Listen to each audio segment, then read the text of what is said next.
As we get started today, we just want to say that our hearts go out to everyone affected by the ongoing conflict in Ukraine. This is a competitive gaming broadcast, something meant to be fun and entertaining, so we'll do the best we can for you along those lines. On today's broadcast, it's day 2 of the FNCS Finals.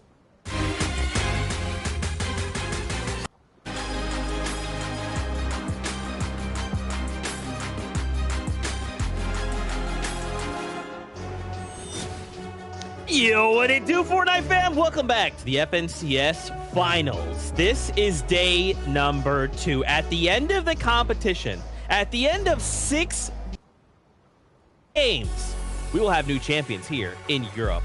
The Axe of Champions is up for grab. $300,000 going to that first place duo.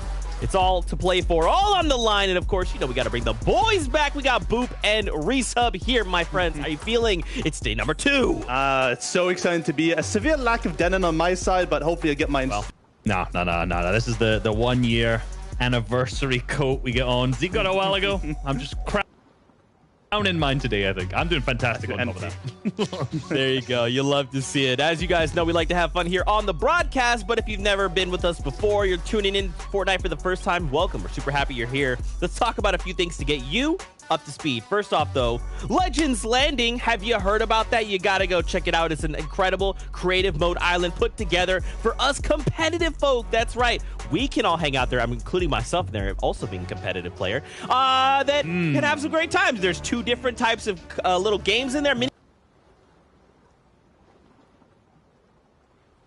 Games, a shooting one, the 2v2 box fight. There's an in-game shop there that you can add stuff to your locker to. There's the Hall of Champions, reminisce on times past, and of course an incredible stage there so you can hop in from the game and watch how you're watching now, but then you can do it with your friends and emote and do all kinds of crazy stuff. Go check it out. It's Legends Landing. And finally, we got to talk about the newest champion to join the roster of champions that is the outfit series. That's right, friends, check this out. It's a chapter 3 season 1 champion. It looks so good. There's a back bling in the shop right now, as well as a track and this cool new outfit. So if you want to add them to your locker before they disappear, make sure to check them out.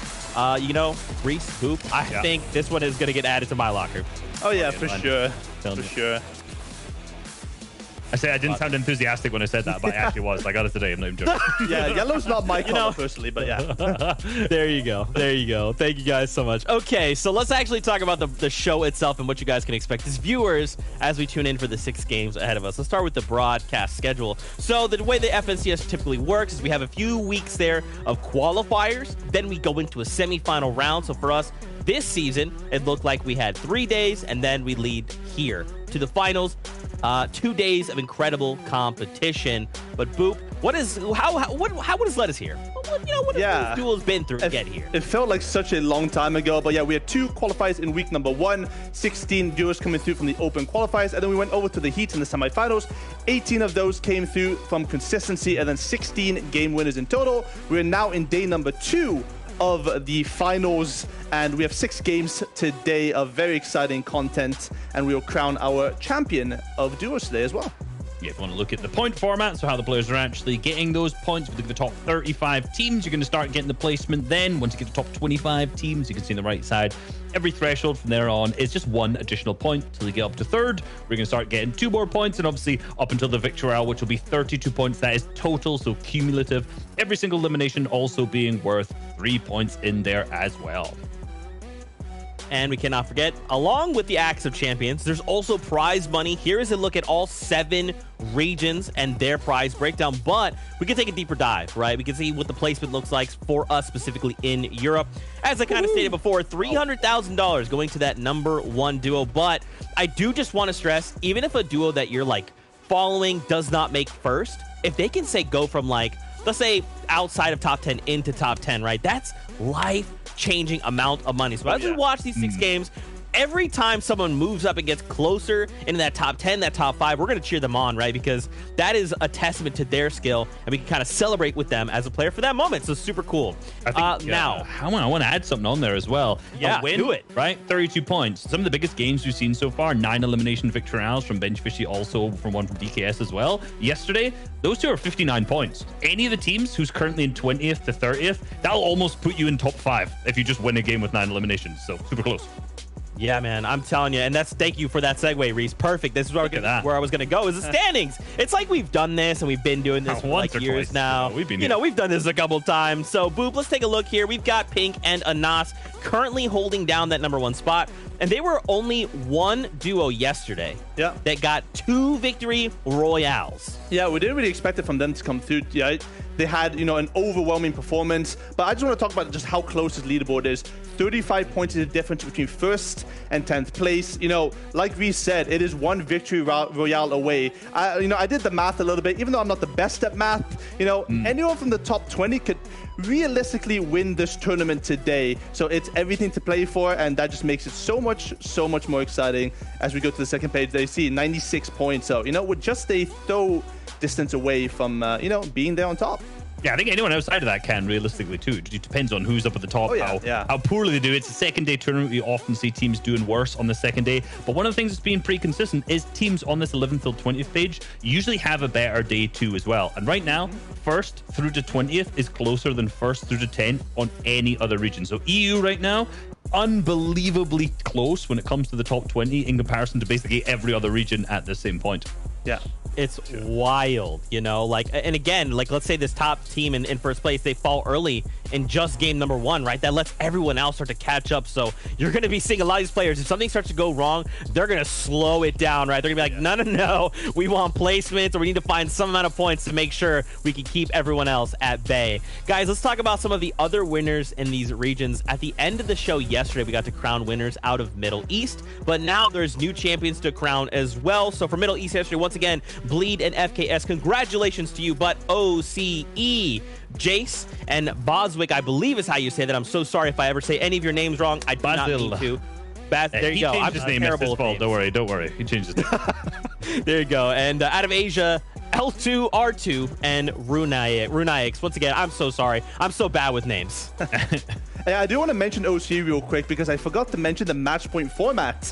So remember, if you guys reach 500, or not you guys, but the players, maybe you guys if you're watching, you never know, 500 points in total with 3 victory royales, the tournament is done there. It just finished. So we almost saw that in OC. We saw a team getting 499 points in the last game. It's going to be very tough to reach that. The points right now at the top isn't even reaching 200 yet in EU. Just shows how close it is. But you never know. Maybe someone goes crazy today. I mean, I did the maths. In order for someone to reach the 500 points by game 11, so because they canceled the tournament early, right? If you hit that match point format, the people in first, which is currently Pink and Anas, would have to win every game with 13 eliminations. So, we've not seen one of those yet on EU. We've seen the highest being a 9 elimination game. So it's looking unlikely that we'll see it end early today. Well, Reese, I feel like crazier things have happened. So I don't think they have. Today would be. I'm trying to think if there has been anything more absurd than that. I can't off the top of my head. Well, we can't put it past our players, man. They will step up and say, oh, is there something we cannot accomplish? Is there some goal that we need to meet? Okay, with 13 eliminations in a VR every game, we'll see what we can do. Guys, we had a chance to sit down with one of our players that is competing today. It's Chapix. Levin is hanging out with them. Check this out. It's in the lobby with Chapix. Hey everyone, my name is Levin2K and we are back in the lobby and I'm here with the one, the only Chapix. Chapix, it's a pleasure to be talking to you, bro. Thank you. Talk to me about that legendary duo. What was it like playing with Crew back in the day, you guys rising to the top of the Fortnite scene? I mean, it was just us having fun. The first 2 weeks, I think, we placed 7th in the week 2 of the World Cup. And then we saw our potential and that we could actually call, And then we just kept practicing and stuff like that, and the 4th week, the next duo week, we came 4th and qualified to the World Cup. You were in line in the stadium in front of all those people. What was that like? Do you almost miss that? And how was that experience for you for, I'm guessing, one of your first times ever on a LAN? It was my first time at LAN. It was just I'm not gonna lie, it was a crazy experience. Yeah. The fans, the aura there, like the feeling Yeah. of being there. Like all the pros, like when I was standing in line, and then like I was looking back and in front, like Ak was in front of me, Zayd was behind me. You know, like this was the real deal. You know. You still talk to any of them? What's the relationships like now? The time I was playing with them was probably the like most fun time I've ever played Fortnite, because they were my friends and I've talked to them a lot, and just playing with them tournaments and just winning and stuff. It's like a great feeling as well. What's been the key to how you stayed at the top? Like, some people find it so hard. Like, lots of players throughout Fortnite history, they go down a bit, they come up sometimes, they go down, but you've always just been really, really good. How do you stay at the top?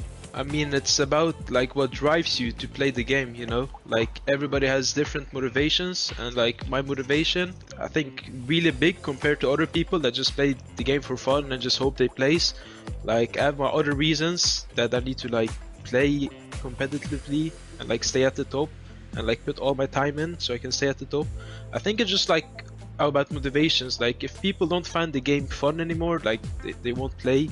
Like me, if the game is not fun, I'll find a way to make it fun, you know. How are you feeling about duos? Are you looking forward to your chances? How have you found the first couple of cash cups? Like, talk to me about your mindset now going into FNTS. Game has changed, like the dynamic of the game has changed. Like you can see it in like moving zones. The zones take longer minutes to close, and it changes the dynamics of the game. So you can always learn something new. And there's like new areas around the map, mountains, like where you should position yourself.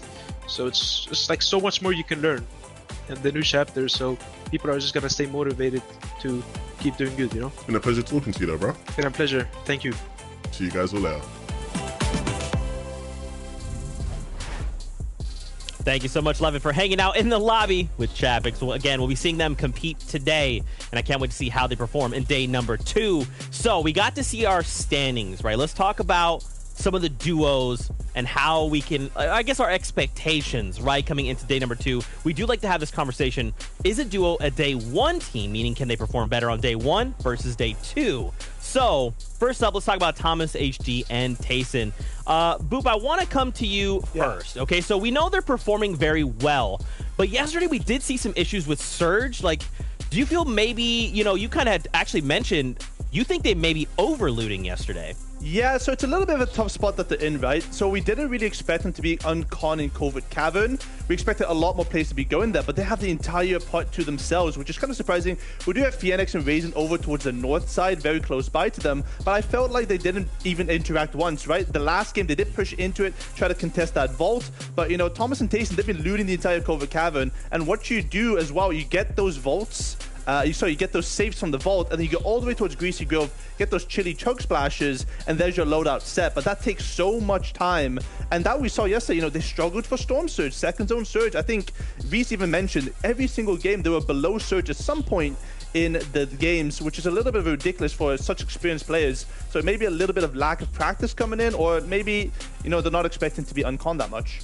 Yeah, I think like the 6 out of 6 games, that first Storm Surge threshold, in that warning, at some period they were below, right? So they have struggled massively there. We've seen previously they were going up against Joe and Vino off spawn, and that was kind of back and forth. Definitely think it was in their favor. They were winning it more off spawn. But again, it's like that has caused them to struggle a little bit more today with Surge. I mean, we're talking as if they're struggling so much. They're in 7th, right? Yeah. It's like they're doing so good still. They're only 18 points behind the first place team, but so let's not talk them down too much as if they're out right now. But one of the interesting facts is the fact that we've seen Vortex and Castry move over in the last 2 games, right? They've kind of hopped about the map everywhere. They're landing just outside, and the last 2 games they kind of rotated in. So I'm wondering, are they just going to fully contest this time and just maybe even benefit Tayson and Thomas here?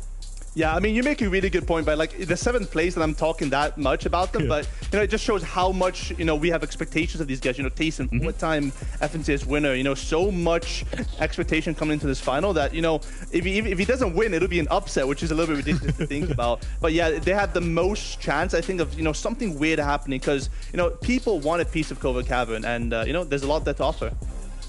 I like the breakdown. And we'll keep talking about this duo in particular, right? And of course, our casters will reinforce this as well. Let's shift gears a little bit. Let's talk about Anlex and Xsqueeze. And Reese, I'd actually like to come to you for this one. Ooh. So we had some difficulties off spawn yesterday with this duo in particular, right? But do we think that's still going to happen here in day number 2? I'm thinking it could be worse, right? So the difficulties that I'm mentioning here is the fact that, to be honest, things haven't actually been that difficult, right? You see the south side, this is a perfect shot. Look at this timing, right? This is right here on the south side is exactly where Andalix and XSqueeze are landing. So they're looting that building to the south, and then what they're doing is they're dipping out to the south to loot a bunch of the loot that's down there. There's a 7 outpost and things like that. In the first couple of games, they've kind of had a little bit of trouble because PKR and Mappy were around in that area. Actually, game number 1, PKR beams and knocks, I think it was XSqueeze, out of the sky before he's even landed. So they had a bit of trouble there. They got into a couple of engagements that never really resulted in anything. But now when I'm looking at the leaderboards, right, I'm actually a little bit more concerned about Reason and Vidil, who are contesting up to that north side, because they started to drop down the leaderboards a bunch. They played 2 good games and then had 4 pretty much 0-point games after that. So they've gone from like almost first down to like 20th now. And I'm thinking the reason that they started doing badly was because they weren't taking those early and mid-game engagements. So I'm thinking, is Reason and Vidil going to come into this and think we're just going to fight Andalix and XSqueeze off spawn, get our surge, and play the rest of our games out? So I'm a little bit concerned for our current 6th place team of Andalix and XSqueeze. Yeah, you make a good point of Reason and Video, right? They are, they have the Storm Surge plan, right? And usually it goes well, and then when it doesn't go well, then, they resort back to those other tendencies, okay, let's just W key a team for Surge, because that's what they know what to do. And that's a little bit scary for Alex and XSqueeze, because you just never know what's going to happen with such aggressive teams nearby to you. But, Alex and XSqueeze, I think they have that experience. Alex at the start of the season struggled just a tiny bit, trying to find a duo, but he has that chemistry with XSqueeze now, insane cash cup placements, and he's showing it now, with a very weird off-spawn situation, but it seemed to work out for him, and hopefully they'll come out unscathed. Hopefully, right? That's all we can hope for in day number 2. Yep. Guys, I'm very excited to talk about this next duo. It's Grolls and Clown, currently sitting in 2nd place. So they're over at Sunflower Sapling, and this is their first FNCS finals as a duo. These guys is like, to me, they're almost like the next generation, right, of up-and-comers here. The thing for me, though, is, Boop, we don't actually know a lot about this duo in particular this season. Yeah, so let me hit you with a little bit of a statistic real quick.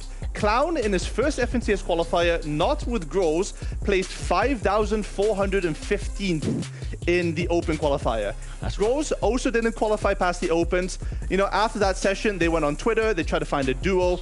The boy Jenks hooked them up, got them back together, and since then it has just been magic. I messaged Grolls on Twitter, asked him a few questions. He said, we played 4 games of Arena together, 1 Cash Cup, and all of a sudden they're 2nd place in the FNCS finals. I mean, who can even compare that? That's a ridiculous Cinderella story. I mean, I'm excited to see how they can do today. Yeah, I think interestingly on top of this, right, like you've mentioned that they've not really done much before this. They get together, it's a wonder duo so far. I'm kind of interested more in the set lobby environment, right? Like, we've seen them play 2 different set lobbies because they didn't make a single set lobby when it came to the qualifiers, right? They said it's qualifier 1, they didn't play together. Qualifier 2, they didn't make it to round 4, but they've made it through in consistency to the semifinals, and then they placed 1st, right? So it's like the first set lobby they placed 1st. The second set lobby they played, which was yesterday, now they're in 2nd place. So it's like these guys, despite being more underappreciated, underknown players, are absolutely capable of popping off when it comes to a set lobby environment where the hardest of the hardest are. Yeah, and they came in with professionalism as well, right? This is one of the first finals together, but they've been landed on by multiple duos as well, and they overcame that adversity. And that shows, a bunch of experience that they don't really have, but, that's incredible mental fortitude.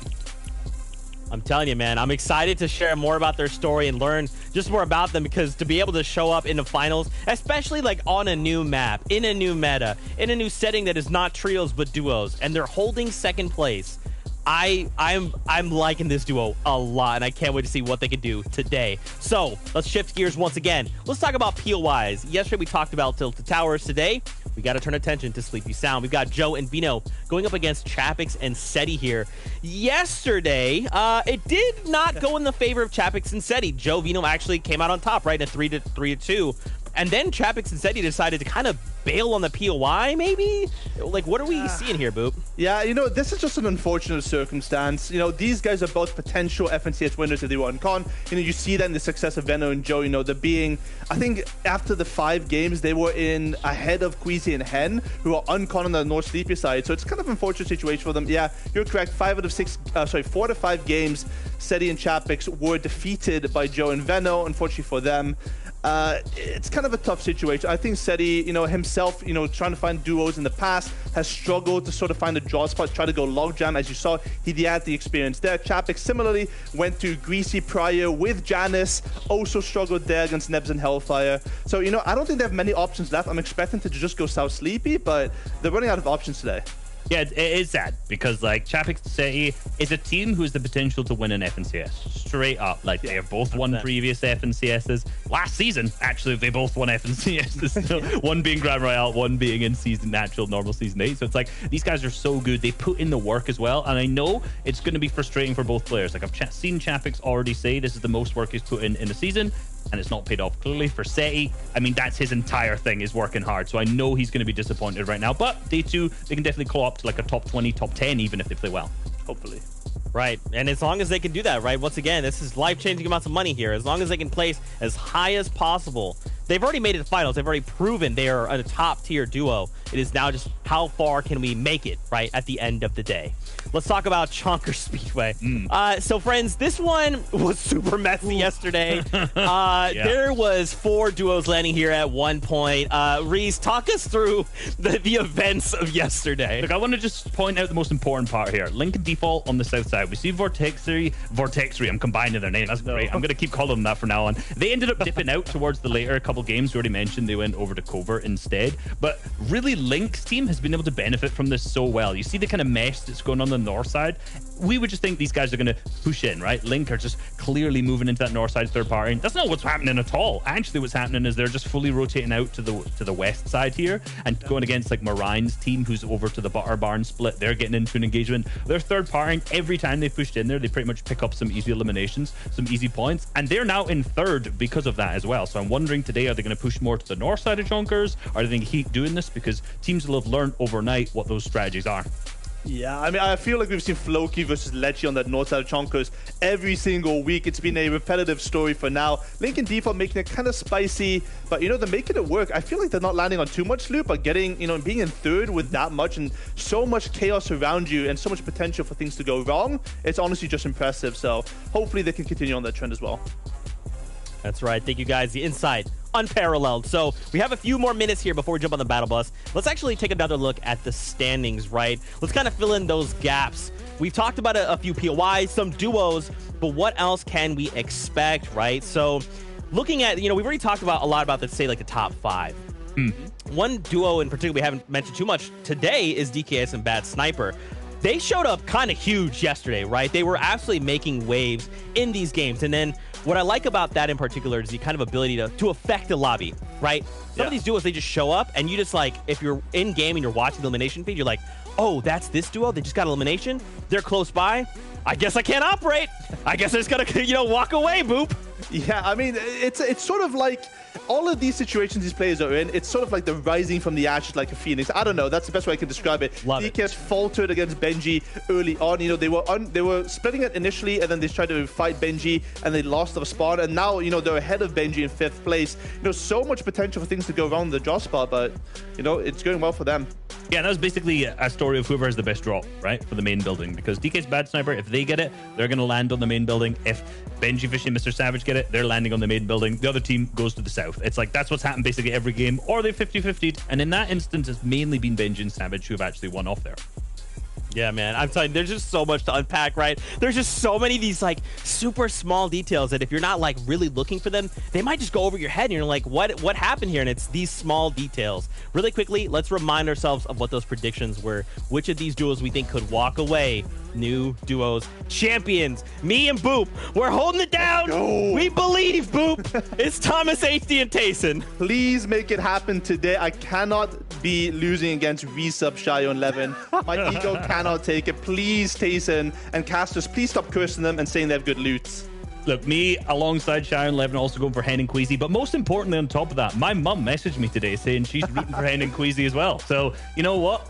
That's how can you not win when you've got my mum and me both supporting you? There you have it, ladies and gentlemen. Don't worry, if you want to hear more from Boop and Reese, we'll be back between games to break down all the action. But for now, we're kicking off day 2 of the FNCS finals here in Europe. We've got 11-2K. We've got Shy Wager standing by.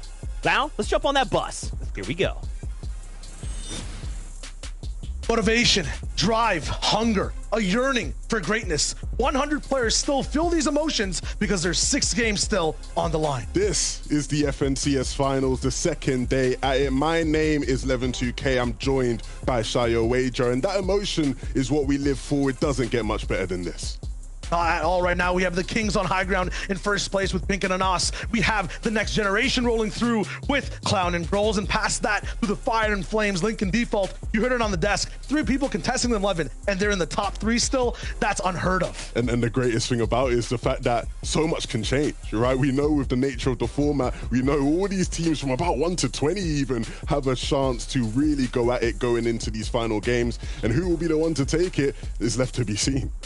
We saw yesterday, one fight, one wrong call, a zone pull you didn't expect. Suddenly, it's a swing maybe for you. 59 points all the way towards the top, Benji Savage style. Or you're just dropping down, down, down to the depths, wondering what your next POI drop is. Well, there's no more day 3. There's no more what happens tomorrow. It's all on the line today. 6 games, and we'll start it off with 1 there, 11. But still, what do we expect? We'll have to see live off that bus. Game 1 is starting right now.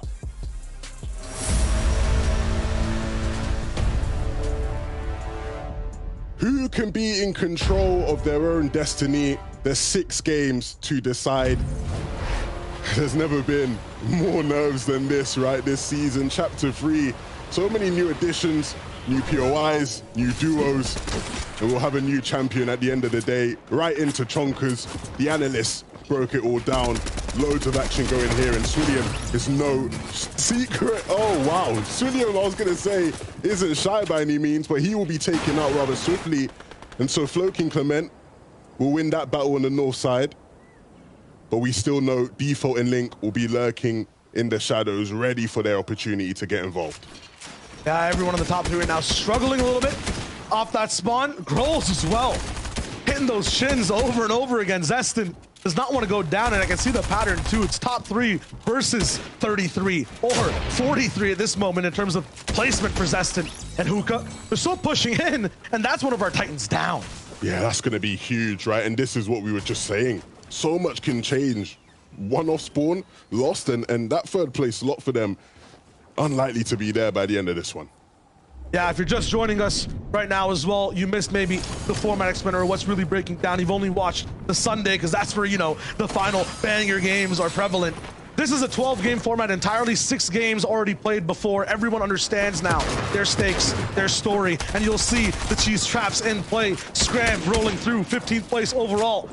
Up against what looks like Melody and Kefi right now. And unfortunately, he's stuck inside these mines. 36 rolls in and takes him down. Refscar's left alone. Yeah, you saw Scram, he messed up the edit, and it meant he didn't have enough time to delay. I'm sure that's what his goal was, right? To delay as long as he could for Refscar to come to his aid. But again, a technical error, and it cost him his life. Yeah, this is going to be de facto game number 7 inside that total format. Nice from Melody, and you'll be noticing this throughout, I feel like, this entire first game 11. Everyone counter-stratting the stories and what happened yesterday from everyone who should be comfortable near the top. Because they know, right? They know how powerful it is if they can just get one of these games pop off in the end game, get a couple eliminations. The points really do stack up. The finest of margins are the difference, right, between these teams on the leaderboard. And like Zeke was saying, it's life-changing money. Everybody has an opportunity to push their way up high in the standings. It's just all about whether you can deliver in the moment. Vino and Joe, the team on our screens here, they very much delivered out of Sleepy day 1. Winning 5 of the games, or 5 of the off-spawn battles, I should say, that they had out of that spot.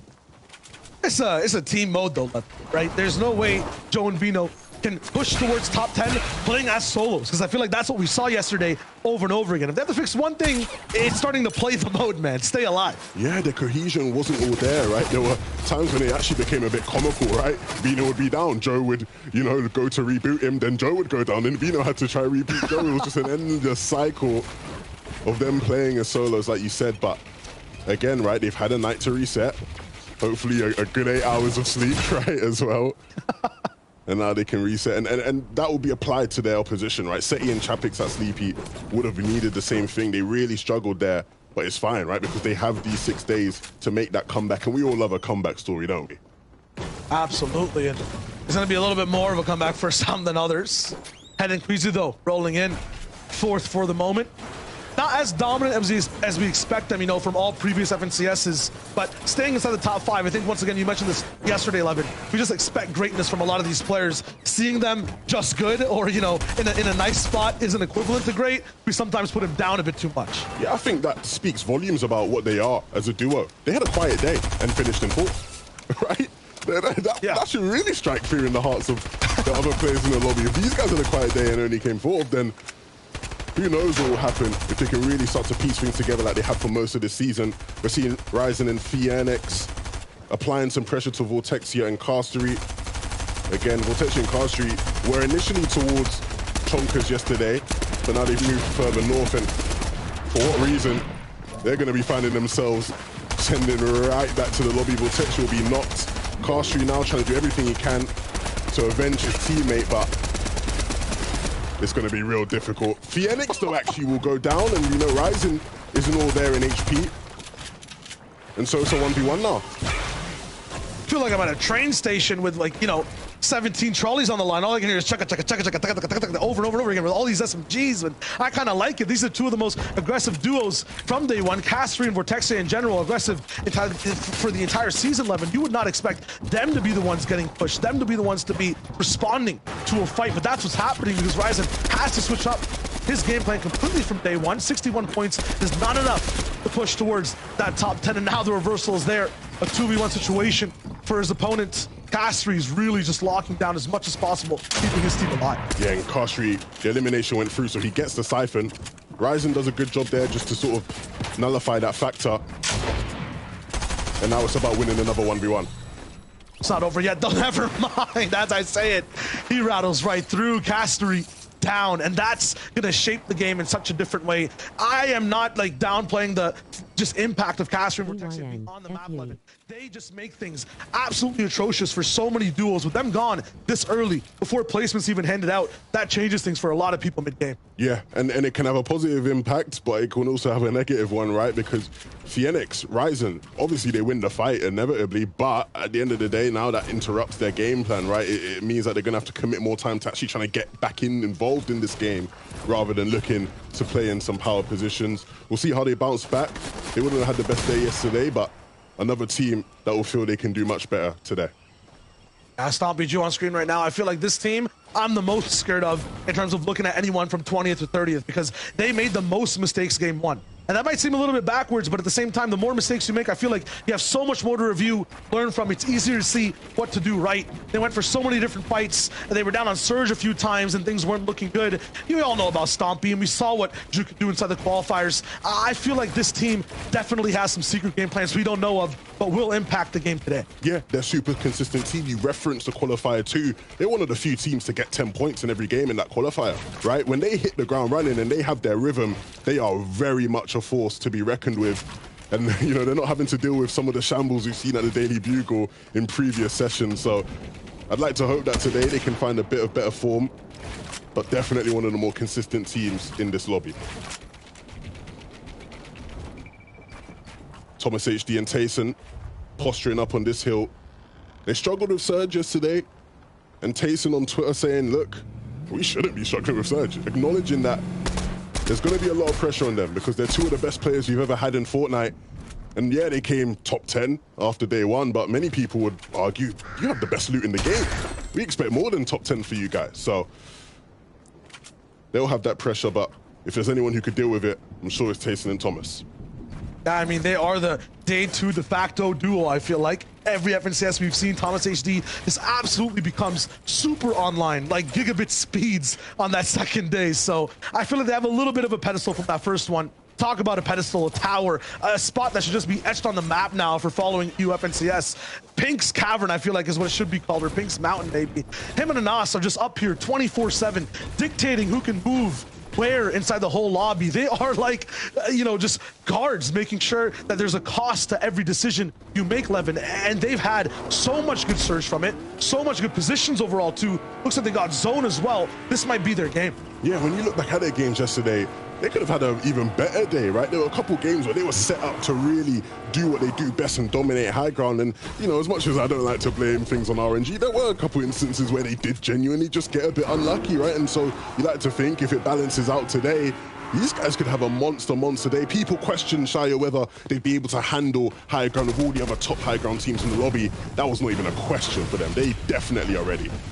Yeah, the answer was 2 victory royales. No one right now in EU is catching up to that standard, and it was one that was from this zone specifically that they rolled in and won the entire game. It almost looks like a little bit of a mimic where it started kind of near Cavern and pulled down a little bit overall. So I want to see if they can do that once more. Vino and Joe, though, we talked about them a little bit. They're going to be inside the storm currently, still a long ways to go. And we saw the pattern like this also develop for a lot of teams, Levin, kind of moving late, being behind. They start to, I don't know, maybe stack up their decisions a bit too much and it becomes overwhelming. Over here, if you make a mistake, it could just cost you your game.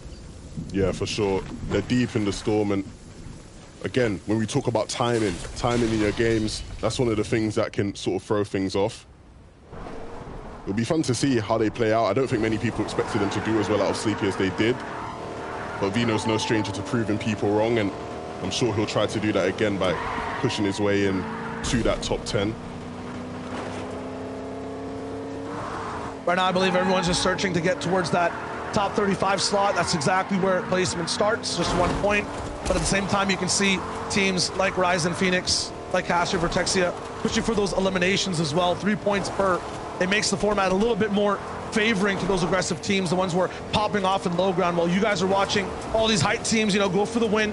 There will be many stories also happening in those underground boxes back and forth. The 8 Elam games, I feel like, start from the dirt towards these end games. But on this second zone, Levin, many opportunities, a balance of both water and lots of hills on the land, but it's not too crazy like the Cavern or the Lumberyard, right? With this zone, there's a lot more flexibility for many players. I feel like that's both a good thing and a bad thing. Yeah, I think it very much means we're going to have one of the situations we felt like we were having a lot yesterday, where you have these games that maybe these teams you weren't expecting to do as well just because the zone sort of gives them that advantage. Wow, what are these shots? Oh my goodness. Maybe it's overstimulation. Remember, Link default, 3 teams every game, plus they're here right now. I feel like their arms must just be on fire and they have the most practice compared to everyone else in the lobby. Yeah, these guys really don't play around when it comes to the eliminations. Very much looking to take advantage of the fact that you get 3 per. And the Let's Say Squeeze. Shire, very much to many, including myself, a surprise team. Almost came out of nowhere, right? Like a snake in the grass, but to be fair, I mean, they have all the experience in the world. Let's say how we say it, right? We roasted them for weeks. Me and you legitimately roasted them for weeks because we expected so much more. It's Analyx X Squeeze. Analyx was like the I don't know, the guinea pig child of every region. Everyone just realized how good he was for like, I don't know, 3 months, and everyone was watching his cash cups, his FNCSs, how he approaches the game, how he approaches, you know, being a teammate inside his trio back last year. Now I think the transition was just a little bit tough overall, maybe switching modes, but they've really found their groove on day one. Yeah, this is one of the few teams that have really been playing with each other, and so they've had to fight through adversity on many occasions, right? There's not many people in Fortnite that they can say they've been doing or playing with someone since 2020. Me and you, we've only been casting for a couple months, right? We don't even go back that far. So these guys have been through it with each other, and they'll continue to go through it with each other. But this is a fight that makes me get really excited. Thomas and Tayson versus Link and Default. And why is this fight happening? It's Storm Surge right now. It basically dictates, you know, you have to do damage or the server will start doing damage to you. It makes every single person on the map get active. And right now, Tayson and Thomas have not done enough damage. Maybe they were prioritizing position, looting. They were really looking at other teams. As a result, they're 111 damage below every other team on the map right now, under that threshold. They have to really be forcing this fight. Now that lightning will start to strike. 25 damage, I believe, every 5 seconds. Tayson really needs to start pushing in and maybe getting some work done. Thomas up top, they'll have to go through their shield reserves. The other players can't actually hear the noise or see visually that lightning striking. That's just us right now on broadcast. That being said, if their shield does crack, Link and Default will hear that. And now Box is completely open. Walls gonna be basically transparent, see-through, and shot through as well with those edits. Tayson is gonna be low at 54. 79 above though, that's the cost actually. It's gonna be good overall for Thomas and Tayson. They're gonna be looking fine for now, but you know about the Storm Surge 11, it can go back down very fast. You wanna be like 200 above, that's a good spot to be at. Yeah, and it's interesting, right? Because we saw them early in this game. They were posted up on a hill. Looked like they were sort of just looking to wait for players to start rotating through, but where they were, there just wasn't a high enough volume of players, right? That congestion wasn't there, so there wasn't the opportunity to get the shots that they needed. And so you see the alternative is to just try to look for a team to box fight. But like you say, that other team knows that they're desperate, and so they won't give them an inch. Link in default will look to control the pace of the fight, slow it down, and just force Thomas and Tayson to chunk damage. Similar to what we're seeing here from Diox and Waffle, they are just being forced to chunk it. They're looking for an opportunity to find a team, but there's no one there, Diox. Maybe look a bit more to your right and you'll see something. It's just tough. This is one of those teams I was talking about, you know, some of them were playing underground, starting from the dirt, getting a lot of eliminations towards that end game. Diox and Waffle were just driving around in cars in like the 7th, 8th zone. They were having fun. Felt like they were just watching, you know, kids at a trampoline house jumping around, and it was getting them points too. It was nuts. They kind of slowed down towards the end of the day overall. I think they hit all the way towards second or maybe even first overall. We're looking at points towards those earlier games. Now though, this is tough. I mean, yes, they're surviving, but look at their inventories overall. Heals is going down, down, down. When does Surge end? What's the context? You might be asking. There's a certain player count that needs to be achieved by the lobby. This first iteration that we just saw, it's 70. So now with 69 players alive, it's gonna just turn off. In a few more zones, it'll be back up, and the server will require 50 players to be up and alive. So right now, there's 19 more than, you know, that is needed. And Diox and Waffle know that. They know, you know, with EU being this stacked, with day 2 coming in 11, there's just no way that players are gonna slow down and not, you know, go down at all. It's gonna be tough for them. They need to get this damage. Yeah, even though it's turned off, they know they will need to do the more damage, otherwise they will run into more issues later on, and it gets more difficult to deal with it later on, where everybody in the lobby is more congested together. There's less opportunities. We're seeing a replay from Rescard and Scram really in the thick of it. And this is what can happen, the chaos that ensues when teams are fighting for Surge. Stormy, right, wasn't able to escape it, and he will go down. This is the kind of thing that happens, Shio. And that's a top 10 team as well. Just imagine, you know, you're rolling in with the day, you have the game plan, you're actually Stormy as well. You know, their plans are just amazing. They just seem so dynamic, but they're going down to the pressure. If that team is going to be unable to struggle inside a lot of these, you know, situations where there's so many boxes around, I wonder what things look like for Lincoln Default on your screen, for Tayson and Thomas. Look at the map right now. Everyone just waiting. Just one AR is shooting on the map at the moment. Everyone else is focused on that rotation, and they pop the peppers. They start to move. That gives you a huge speed boost, and they're off on the ways. No one's even looking at them. Almost in zone. Ah, so close to being flawless. Link makes it in though, and Default's beside him. That used to be the trickiest thing for this duo. Getting in unscathed and not getting their competition interrupted by that movement, but they just overcome that hurdle. Yeah, and they're actually in a pretty decent position. I think they wanted to maybe get a bit further in on a bit of a high elevation on the hill, but where they are at, will be all right. They'll be able to hold some of the teams behind them trying to get their way in as well, and that extra damage will do wonders for them. And that's in pink now, and that's the only EU player with a finals VR in all 4 years of FNCS history. Look, there's so many great things I can say about this player. Truly is someone who I feel is underappreciated. One of the greats. He's a great of the lobby as well, while everyone else is looking from the bottom up, looking to fix mistakes. Pink and Anas, I feel like one of 2 duels right now next to Girls and Clown who don't want to switch anything up. We're on top of that ladder of chaos, looking down at all the destruction. They're in first place and they want to stay there. And on the left of your screen is Hen and Queasy, who will be fighting for that first place slot. Currently sitting in 4th and holding teams in. Bit difficult. Hen's got this AR in hand, and of course the legendary version is going to be great, but in this scenario I'm sure he'd much rather have an MK, a bit more of a higher fire rate, to just continue to really just squeeze this team in. This is where you never want to be in the lobby, isn't it? This is so difficult to deal with when you just have everybody forcing you back against the zone. And not much HP as well. Your mats will slowly run out and you will fall And that's exactly what happens. And this is great because Queasy and Hen can now go collect that loot as they tunnel through. Very nice to get a refresh for them. Now we see the perspective of a situation like that. Waffler by himself. So down on Surge, 248 below. One player only has around 200 HP. And a lot of the players around him for the moment should be damaged as well. So I'm not sure where he's going to find this. Not to all in 2 players, a whole duo by himself with this loadout. Yes, that MK7 assault rifle will be enough to maybe rattle down a few of those shield bars. I'm not sure if we can confirm any eliminations. He's now fully run out of heals, shields as well. Wallflower is going to be going down. That's tough on the right side. Bad Sniper running one of the first games that we saw of his, FNCS career yesterday. He's looking really good right now with DKS in terms of position, loot, and mats, but what I'm not seeing is the damage. What I'm seeing is a little bit of passivity. And when that happens with this duo 11, I don't feel like they ever end up waking up, so this might spell disaster already for their endgame.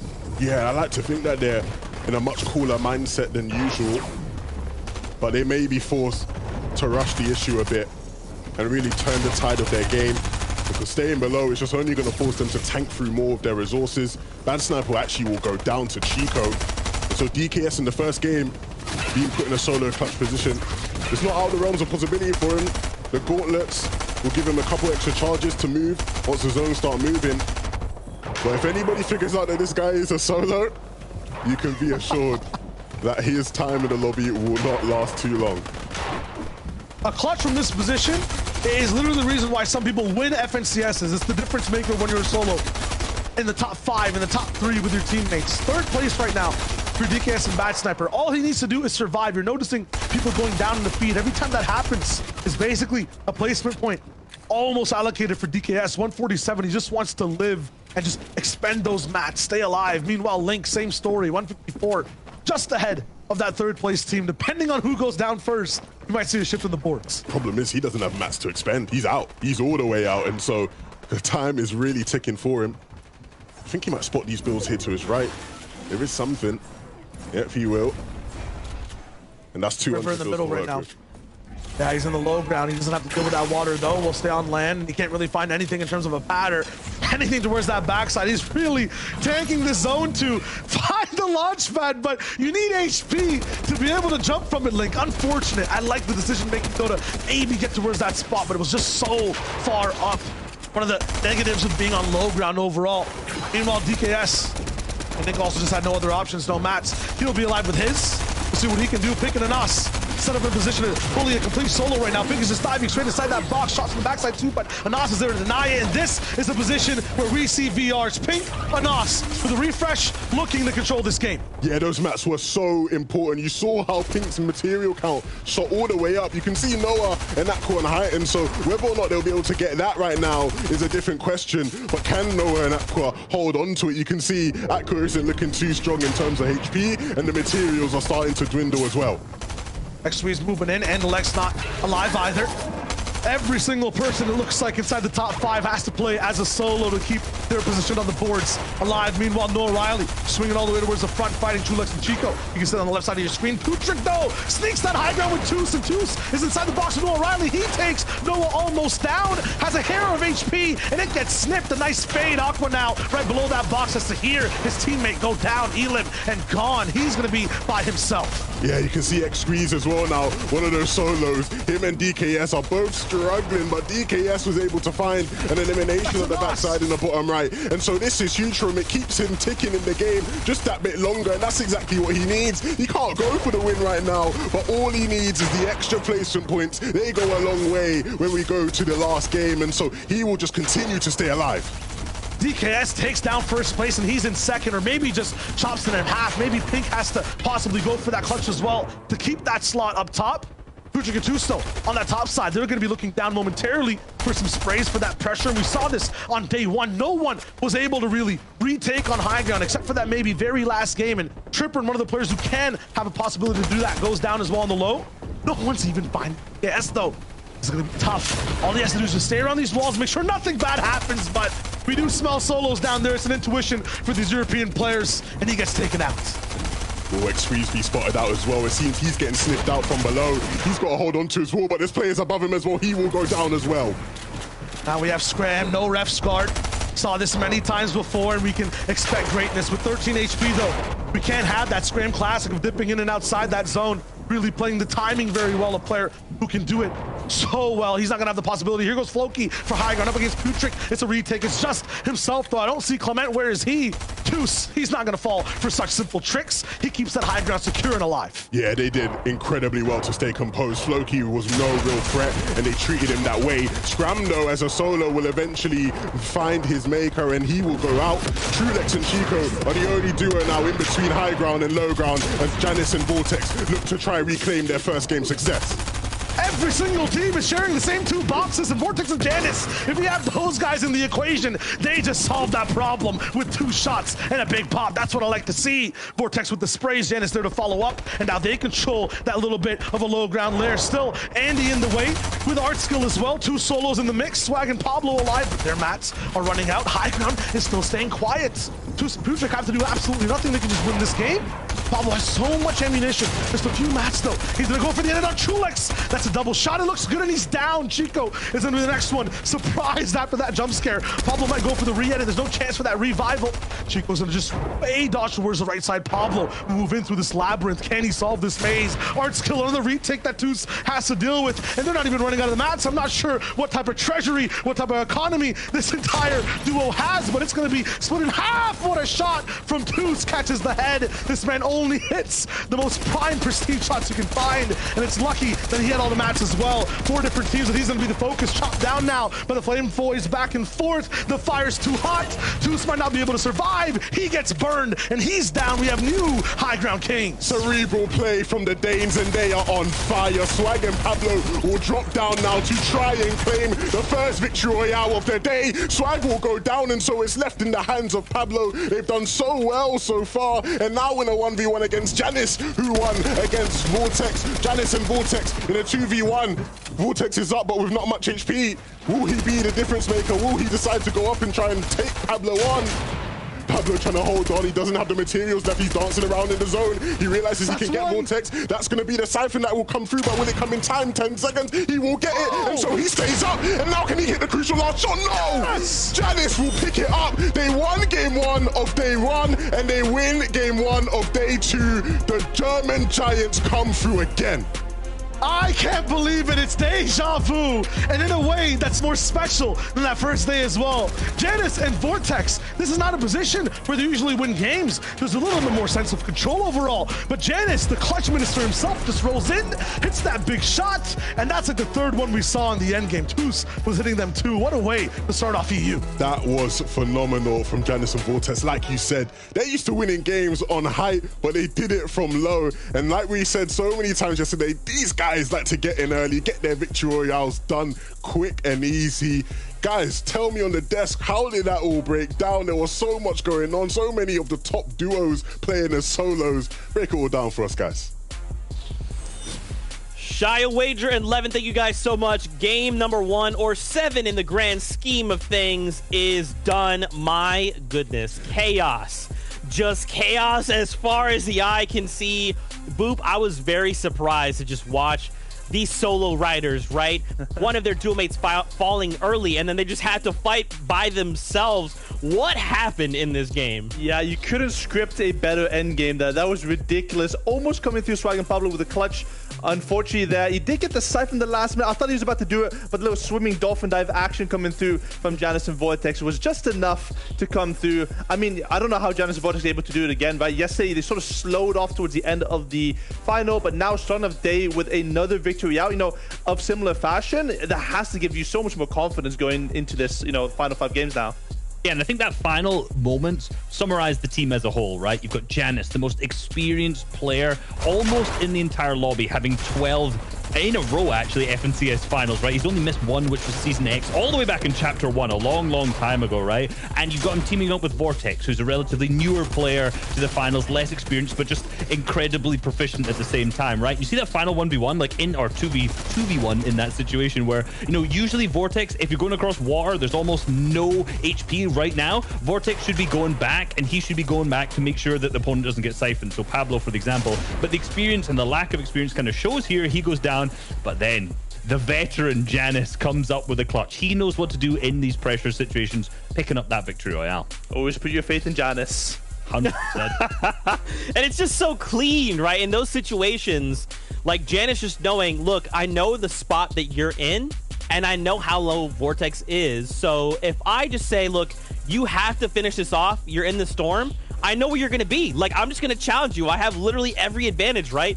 The experience and the different experiences really coming into play there. Because, you know, other people might just panic. They might just be like, okay, well, I have the circle. I just have to stay with this. Yeah. That's my only option. But when you're Janice, you're just like, nah. I know he's going to be. I hit my shots. I'm good. So well fought from them. My goodness. I got to turn my attention to the standings, boys. Wow. Earlier on that game, okay, the top 7 all fell. Right? So this is what Sundown would call the shoop inning happening, okay? So we're seeing that the bottom end of these leaderboards start to shift up now, right? Trying to close that gap. Toos and Patrick, though, just still holding on. Pink and Anas right behind them. But now you've got Vortex and Janice here. They're like, hey, first place. We're only 5 points behind. What's going on? We got 5 more games. You want to do this now? Yeah, it's so close to the top. I think it was kind of interesting. I think Vishu mentioned it while we were looking at the games. I think something like, you know, all 5 duos on top. I think only Anas and Pink were the only ones left there going on through, which is kind of ridiculous. You know, that shakes up the standings and makes it so much more closer at the top. Yeah, so basically, when in that first moving zone, it was Pink and Anas were the only team in that top 7 who were still in it. You know, Link was so close, but he ended up going down right at the start of that first moving zone. So it's like, that shaked up those leaderboards massively. But, you know, we did see Vortex and Janice win game 1 yesterday and then fizzle out a little bit. And they're a very momentum-based team, and we saw that yesterday. So I'm thinking they've got the good momentum now. If they have a good game number 2, we're going to see, hopefully, you know, maybe they can continue to fire up the leaderboards at the same time. With Pink and Anas as well. My goodness. Again, like I talked about this all day yesterday, right?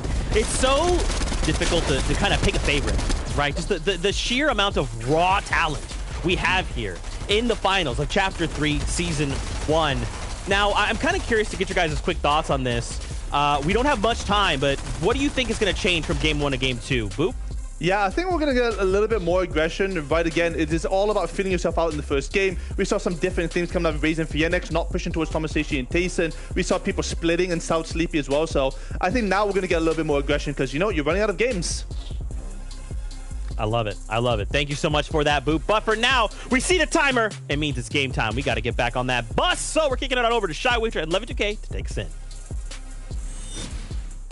Thanks so much, Zeke, Boop, Reese. I mean, yeah, when it comes to just how that game 1 looks versus game number 2, many changes might have to be made for some teams, Levin, but they also have that entire day yesterday where they, you know, VOD reviewed after the tournament and have that game plan too. So those 2 fixes might just start to clash.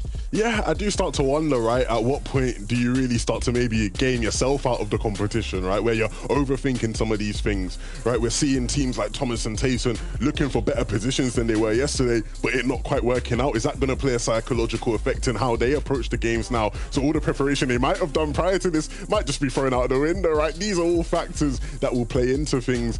And to be honest, I think it just makes for more entertainment for us, right? Seeing all these changes all around the map. Yeah, if there is a message I can give to the players, that game 1 is not your entire highway lane, merely just a speed bump if it did go wrong. Now, if it did go right, keep driving, keep pushing forward. That being said, still, that was like the back to game 7, game 8 coming in. That leaderboard change as well is looking pretty mighty interesting. The late game to 11, a game of solos, we see it again today. Is that going to change the way, you know, how things work towards the end game? You know, Janice and Vortex, they sit alive. We'll see in a second because game 8, it's live and it's happening right now.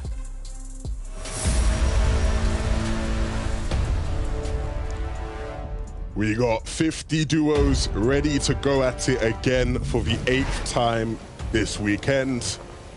And we're heading to Tilted Towers, a place we've watched quite a bit, with 2 duos who seemingly are able to coexist on the standings, but not in the POI. DKS and Bad Sniper will look to do what they struggled to do a lot yesterday in taking down Benji and Savage off spawn.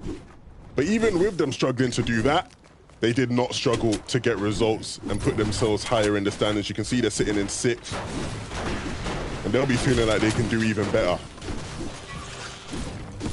Overall, yeah, I think this entire drop spot has just been dictated by the glide, right? Over and over again, it kind of determines how your entire game goes, what loot you have access to. I feel like in terms of launch pad drops, that entire skyscraper tower, the big building in Tilted has a few more of those, and we see Benji Savage every time they claim it. Somehow they also get a pad. I'm not gonna say scripted, but it rolls in. I think we all know what that is by now. It's the Benji fishy luck, you know? It's the Benji RNG. You know, we ain't even got to talk about this. Anybody that knows compared to Fortnite just knows that Benji is just luckier than all of us. He harnesses the luck of the whole lobby, and he gets pads every game. That's what we'd like to see. I think Hen and Queasy are on the downside of that because they've been searching for one for 7 games and haven't found one yet, but hopefully they'll roll through. Oh, man. And then with Bino and Joe, too, I'm not sure what's going on, but I think last game it was just positional mistakes, maybe Surge overall that kept them a little bit further back. They maintained their 50th place slot, though, but definitely want to see it go up. Yeah, I don't know what you said about Queasy and Hen. We can't give those guys pads, man. With pads, they'll just be way too OP. All right, we got to nerf them a tad bit. Gotta make it interesting, right? Have to have a nice final game. Now Clown and Girls, we see their drop as well. Second, 8th off the first one. But this time, it's revenge from that first game. That's interesting, too. Not being able to play a game from the very get-go drops them 6 places overall. So maybe this time they can catch back up. But I would assume, you know, being top 2, you go down way further with the way the board's changing game after game. Yeah, it's weird because, you know, we talk about the psychological effects that can, you know, come into play with all these duos, and you typically would say, hey, more experienced teams are better at handling that adversity. But so far in these finals, it doesn't even really feel that way. Some of our more experienced teams have been the ones who have struggled game to game. And the new up-and-comers, like those guys, seem to just be unfazed by what is such a grand stage in the FNCS finals. It's all about just keeping those nerves under control, and at the same time, it just feels like as well, you know, with not there being an entire team to take care of, certain roles in terms of, you know, supreme shot caller rolling in, when it's just you and your teammate, maybe it's a little bit easier to attack the game, approach a certain situation inside duos. Saw Tucson on screen as well. One of the only teams that are rolling in with consistency every single game, 10+ points every time. And we saw in that last game, Levin, and this looks so good. I feel like Tucson the advantage they have is they're a team that never hesitates. They see something, they push for it and grab it, whether that's a fight or an endgame situation for height. Yeah, their execution is sublime, right? You know, when you talk about technically excellent players, you got to mention those guys. They really are always on point. And that's what gives them the advantage a lot of the time when it comes to those situations where you just have to be clinical, you have to be decisive. Their unwavering aggression just really comes into play. And maybe you could say the same thing about Drew here, really putting the damage down. He spots that player, misses the opportunity to get the shot though. Goes back in, there's a wall there. But he'll wrap back round. And this fight will reset. And Stompy and Drew will look to go again. Is this the right adjustment overall for the team of Stompy and Jude? 32nd place overall. Is the mid-game fight really the thing that needs to be added to their repertoire, their arsenal, start really pushing forward their games and get closer towards that top 20, that top 10? Question will be answered in this fight, but I think the issue with them is that they like these long drawn-out engagements. Drew apparently has like heat-seeking built in. Who's MK7? You can see straight through that bush. A few shots taken. And yeah, Swifty's gonna be very surprised about that one. Yeah, I know if that was me, I'd be fuming. I'd be going off in our little call there if I was Swifty, but he's got to stay calm. Look, they're trying to take an isolated fight, and it's all good and well trying to take an isolated box fight to help, you know, mitigate the effects of Storm Surge. But if a team like Hutty and Swifty come rolling through, instantly, you know, things start to get a bit dicey, and you have to try to get out of that coop and frack. Who aren't been, you know, bossing the lobby by any means. We'll go down to the deal and reason. The deal and reason, they really just treat any duo they come across as fodder, right? They don't even take any regard of who you are or the fact that you're playing in the FNCS finals. If we want to fight you, we will get in. Absolutely. There's a little bit of a difference overall too between them and Stompy, right? Like, it's just, you can see the difference in speed, lethality. It's nice to see. And I feel like still the one thing we haven't seen is this duo just play the game. What have Hen and Queasy been doing? I've only really seen them on that top overhead, you know, view overall in day number 1, somewhere in mid-ground, trying to live. I just want to see that control ASAP. Yeah, it's been weird seeing them in mid-ground. Right, when you go back and watch a lot of their games from this season, I still think they are an elite mid-ground team, right? Like, they have the ability to boss it from there. But in these lobbies, I just want to see them on height. But it's been so difficult to take height, right? All of these teams who look to posture for it, obviously, they've got to deal with the likes of Noah and Aqua, Pink and Anas, Thomas and Tayson. There'll be other teams that'll look to get in the mix as well, even Janice and Vortex, once they wake up from their slumber. Good. Pino Joe, I think they just took apart an entire duo inside Shifty. Now there's another one rolling in, so the waves will start to just come through. I think game one was a set game plan for a lot of people. There's Melody. Yeah, this is not Scram and Earth Guard, my friends. You're not expecting the same fight from game one. Joe and Vino do not mess around. You see one, you will always find the other. They're a lot more closely tied to the hip. And speak of the duo, and they shall arrive. Scram and Revsguard are here, but I'm not sure they know if it's Joe and Vino. Yeah, they've seen the feed. They must. There's no one else really in this position. Where else will Cafe and Melody land? 60 damage from that spot. That's exactly what Revsguard wanted. Hopefully receive none, and they'll be on their way. Yeah, and this is what it's all about, right? I think a lot of the time we'll see these teams make these all-in plays to try to deal with Surge.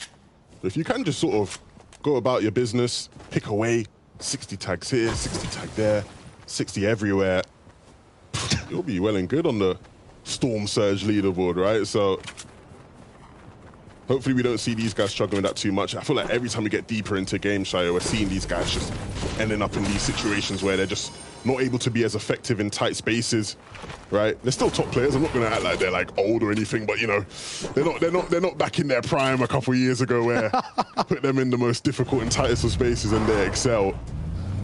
They still do need a bit of space to operate in. I like the fact that you're mentioning celebration and then now no longer being in your prime. That birthday for you hitting different today, eh? Yeah, you know what I'm saying? You're getting a little bit older, and you know, what's your celebration today, Lemon? What are you doing on your glorious 20th birthday? I am enjoying the best Fortnite players in the world show what they can do. And it's funny that, you know, as we start talking about this, the best Fortnite players in the world are on our screen. Tayson and Top. Okay, let me chill out. I'll allow it because it's your special day, all right? I'll allow it for one time. Look, I think the big question around these guys is going to just be, are these guys still the best Fortnite players in the world? At any given moment in the past 2 years, really, if you ask somebody, who do you think is the best Fortnite player in the world? There's a good chance they're going to say Tayson or Thomas. This season, that hasn't always been the case. And so this is going to be their chance, to prove that they are still in that upper echelon of Fortnite players. 10th overall, this is the day that we expect them to do good, and they kind of have to because, once again, there is no day number 3. Lincoln defaults, Chonker Speedway rolling in. This is going to be tough overall. I mean, they're not even at that Desert POI, and they're still making this duo cry. Yes, William and Lecce can't catch a break. Cannot catch a break, and I feel like every time Link gets an elimination, he just goes for the dance. Like, he looks to emote, show off some of the stuff he's got in that locker of his. Some impressive stuff. Thank you as well to production for the birthday message. Appreciate it, guys. The ones in the back. Completely missed you missed it, bro. I'm just looking at the fight. I'm so sorry. No, we good. They work hard in the back and showing some love. I appreciate that. I want to get a little bit of your bias here, right? Okay. If there's a present we could give you in terms of one duo just winning, is it Tayson and Thomas? Or is it your prediction? What does Levin's heart truly say? Expose yourself. My heart wants... What does your body want? What does your heart want? My body wants Tayson and Thomas to win. I don't know, man. I love Tayson, you know? How can I not love Tayson? Lovely family as well. Mum and Dad wish me happy birthday, so, you know, big up them. Aww. Yeah. Nice. Yeah. I think Anas and Pink got the opposite end of a present when it comes to game number 1, losing that first place title, but they're not too far behind when it comes to trying to catch up. We'll see if it's possible. 171 overall inside second place. And they have to catch up just a little bit 174. 3-point difference overall for the duo. This is looking kind of tough, though. I haven't seen Pink take this much damage starting off a fight. Yeah, they got to stay cool in this situation. Pink especially, you can see he's just stuck up against this mountain. There's not much room for him to operate in. And Nas does really well to get Vortexia down. And so Cast3 now in a 1v2 against two of the better players in the lobby.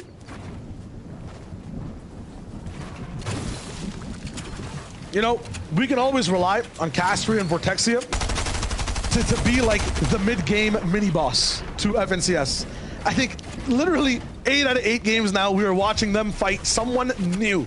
Everyone is getting the Vortexery experience. I believe that Reese was saying on the desk.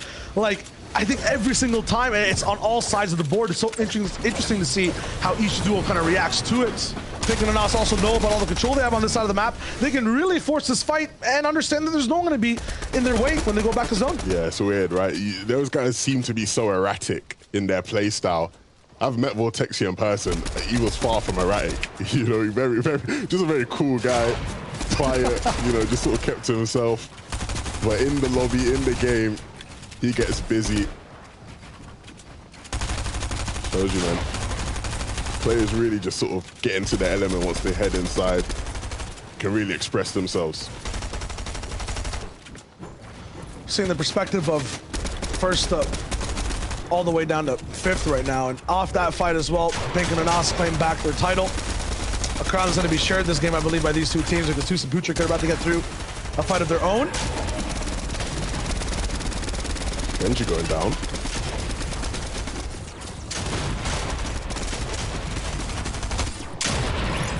What is going on here? I'm trying to make it out myself. That was... Butrick down 2, that's going to be huge. First place gone to Kinzel and Deciptos. So after that whole mosh pit, the entire top side of the board changes. That was so messy. Oh my goodness. You know, that's one of them real rough engagements to watch. It's exciting, right? Lots of action going on, but can't really see too many winners coming out of that. Kinzel and Deciptos, of course, will claim that trophy. But yikes. A lot in terms of how this lobby will play out later on being determined there. Hen and Queasy just tinkering along the line of being above. They're going to need to do a bit more damage. They know those teams will eventually have to move, and so we'll probably look to try hold them out as they make their way to zone.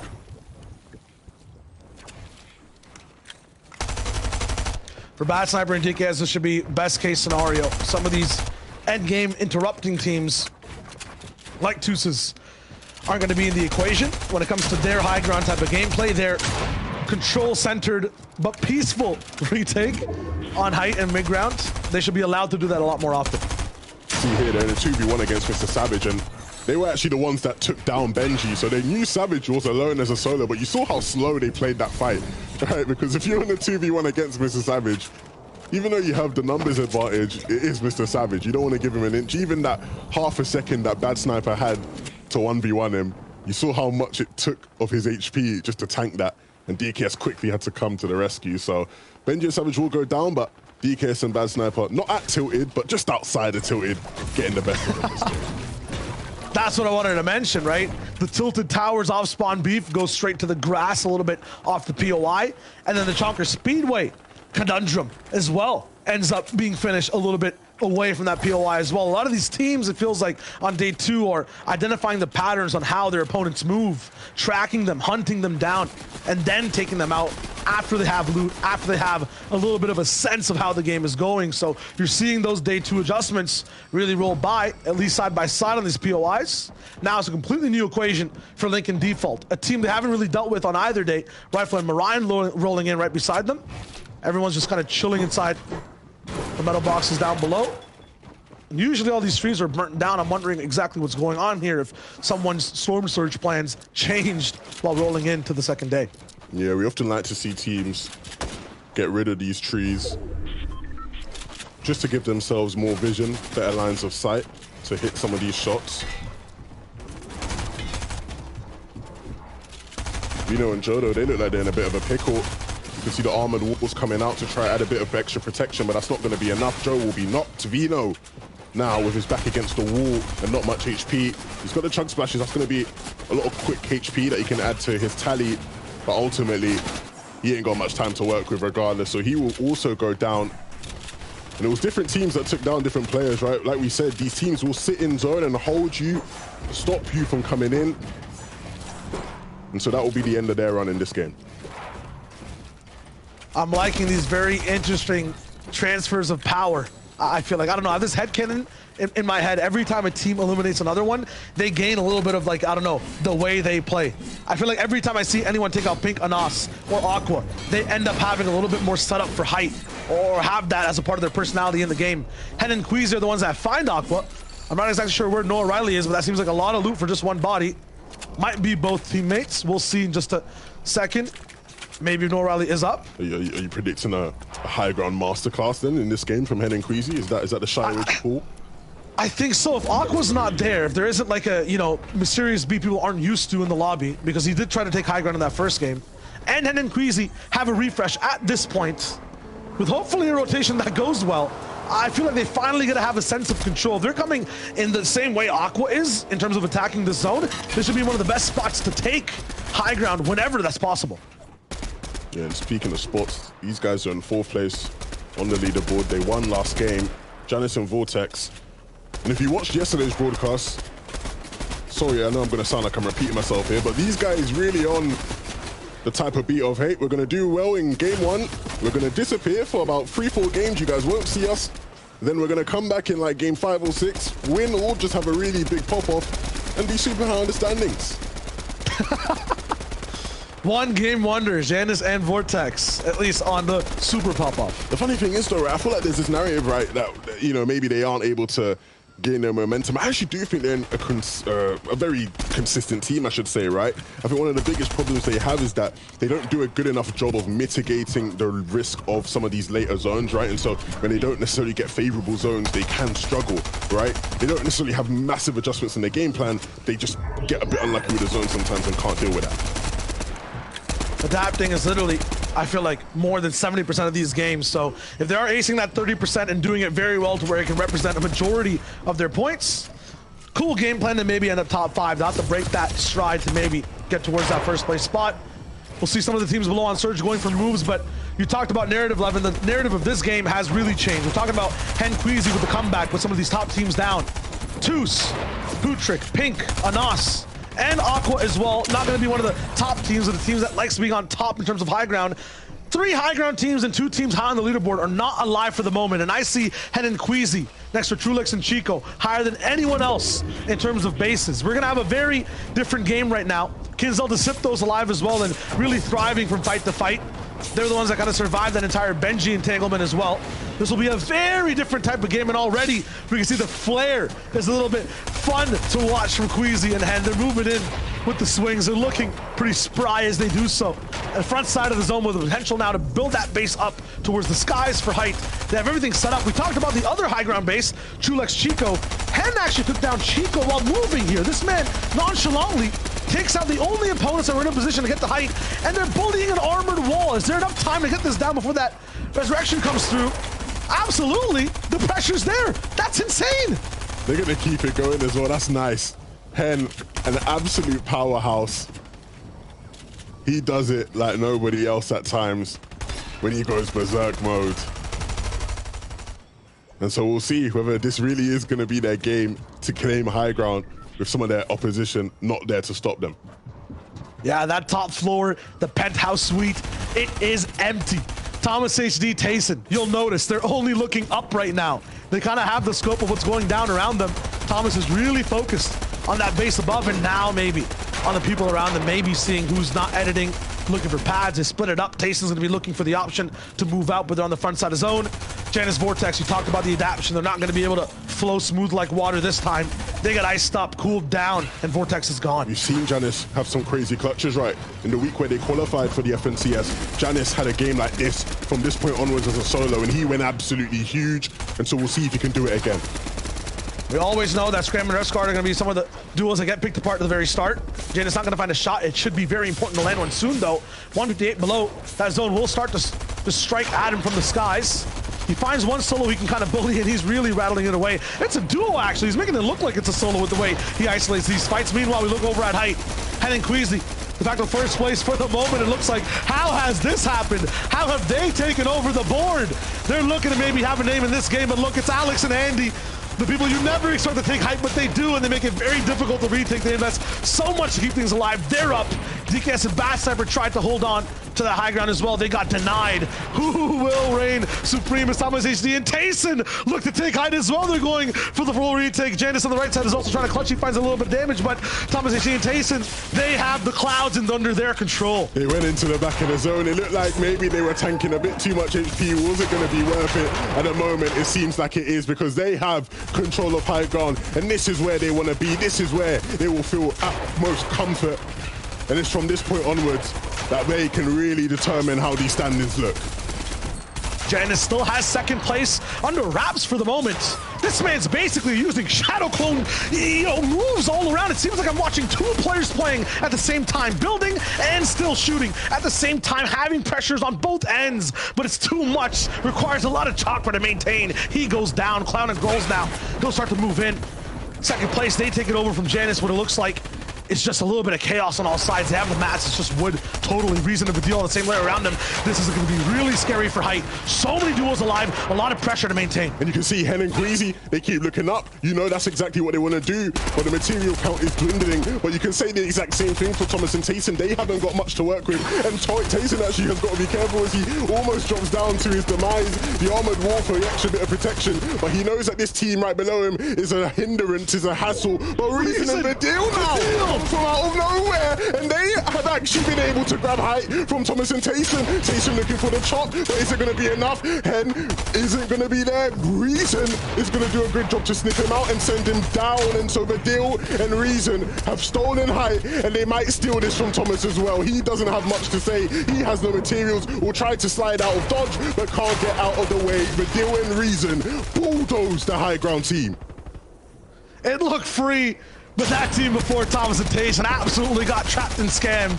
Now Ref's guard down with Scram on the low ground, gonna be looking for crazy shots, and they're landing so much and a lot. Scram with the moves, but it's not gonna be possible for him to stay alive. Ref's guard now will try to make as much as possible from this situation. One pillar in the way of him, and a big shot from Clown. He actually backs up, and our Ref's guard might go down playing the placement. Clown not out yet. Ref's guard's trying to just do something from the spot. That shotgun railing, but it's not going to be possible for him to stay alive. Now everyone's lost inside the sauce towards low ground. Meanwhile, up high, Vidil and Reason, they look just so free and fly. Vidil and Reason, we always know that they're going to be good for one game. Yin and Yang, they are so in sync. And here above everyone, it looks like their game to lose. This is going to be a nice little slow burn towards the end. Rifle and Marion, they have very good trap setting potential. Hit hard when they do find the angles. Reason of the deal, though, we know they're game finishers. And a 2v2, this might be one of the strongest duels you can see, but look at Rifle and Marion jumping around. Doesn't matter. Reason of the deal, they close it out. That is the game 8 VR. Once you open up for a moment and give them an inch, they take a mile.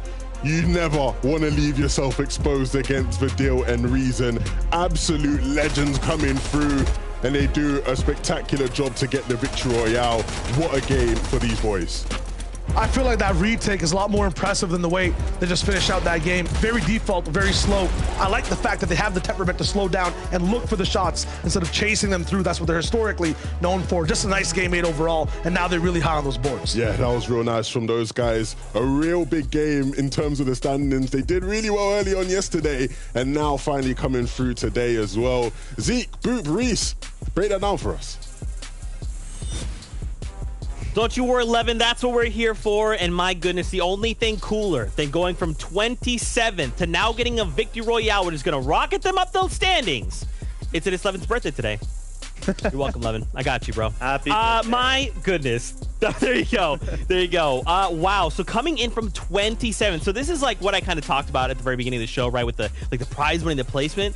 To go from 27th and ending that game in 17th, right? now we're starting to say, okay, we can start striking at top 10. And with every step, Boop, they can continue to rise up the standings. Yeah, I mean, there's so many teams going for high ground this game with Tayson, Thomas HD, Queasy, and Hen. It was a bunch of these big boy players over on high ground trying to crank it out. But, you know, I was talking with Vidil and Reason today on Twitter, and they said we didn't get a single zone. And this time, the first east side zone, I told them, you better win it. And they did. So they delivered on their promise. Thank God. It's really good. It's interesting is also, it's like this is the first game they've actually played as a duo in my eyes that I've seen, you know. When you look back through a lot of the performances through the qualifiers, through semis, you know, basic, well, not through semis, but through all they've been played in the cash cups and everything, these guys are just kind of play solo and endgame, it seems like. They've not got, I mentioned yesterday, they were kind of the opposite of Cammy and Teak. They don't have like a full tarp they work through. It's just messy. They just hit their shots. They're just chaos left, right, and center. This is one of the only games we've seen them in the finals together as a duo, and they are fragging, and they now have that opportunity to take high ground. So if they stay this way, managing to keep together as a duo, shadow each other, play together, man, this is scary for the rest of the games. Absolutely insane, man. I mean, once again, I don't know why everyone is deciding high ground, we all want it. But I mean, high profile duos are getting pushed out of high ground, right? Things like Nas and Pink, who we thought, when we have only almost exclusively seen in the high ground, right? And now these other duos are kind of making their way through and saying, look, we're down to fight for the high ground right here, right now. Pablo and Swag as well. My goodness, boys, y'all showing up huge. I mean, again, there's just so many of these, I want to say, like, small tech that's happening across the games, right, Boop? Yeah. And you saw that Pablo and Swag, why we showed them taking that card there, because they took Pick and Anas's mobility. And that meant that they were late to rotate, with Texan and Castry catching them off guard in zone, and that caused them to rotate very slowly and late. And you saw them, they got caught out, caught lacking, and that small little issue of Swag and Pablo taking their car ended up in this, down in 29th place. You know, just those small things in spawn fights can just have massive butterfly effects. And it is scary because, you know, all these other guys that are coming back up towards the leaderboard, and, you know, now you're gone. Yeah, and also you got to think the other people who are impacted by are Thomas and Tayson, right? Thomas and Tayson coming out with that drop spot, having all of this mess around them, capitalized on that, actually did well on Storm Surge for once, and they were on height. Obviously, they weren't able to capitalize on the Victory Royale aspect of that, but they did manage to have a good game because of it. That's right. I love it. Reese, let's take a look at the standings together, okay? Ooh, I want to see how this is all shit. Yeah, it's me and you. Of course, Boop's Sorry, here. You Boop. know, he's here. It's fine. Once again, Grolls and Clown have taken over that spot. So we kind of saw them for like the briefest moment, Reese. We saw one of them go down, and the other was just sitting there. They were out of materials, and they had to make these plays in the low ground. But it's kind of fine, Reese, right? Like, as long as you hit placement, you don't even need eliminations, really. You're just trying to hold on. Well, you say that, but they have the most eliminations, right? They're true. They have the most eliminations so far, and 3 of the games that they've played, they've gone over 7 or more eliminations. So, like, they are fragging out like a low ground team should, right? Historically, in trios, when you see teams on the low ground, they're able to create such a good tarp and capitalize on the players who have low HP, low materials, pick up tons of elimination points because of that. And we've not seen that too much in GOs, but now with Grolls and Clown, they are easily able to do that. Yeah, and I want to mention Hen and Queasy here real quick. You know, yesterday, Queasy, he said he was very, very unlucky. I even spoke to Jerky, who won FNCS with Queasy last season, and he said, you know, yesterday it reminded me exactly of when we won FNCS. A lot of bad luck, and Queasy today is feeling really confident because if everything went wrong yesterday and they got 5th, now coming into day number 2, and, you know, something goes right for once, you know, they got zone for once, that is so, so scary. And I think we're about to get a Hen and Queasy show today. It should be in there, my prediction, let's be real, so I'm hoping for it. And we also see their ex-teammate Trulex, who has been consistently in the top 10 throughout the course of a couple of days, move over to that next page, and Lex and X-Squeeze. Typically a player who is a day 2 team doing the complete opposite of that so far. A team who's now actually doing significantly worse in the second day, starting to drop down from, what was it, 6th, now into 11th, so they're starting to go down the leaderboards a little bit. Yeah, and Cammy and Teague, they're in 12th place as well, as it pains me to see them struggling in this final. Not really sure what's going on with them. Maybe, just you know, just not having the as much preparation as they should.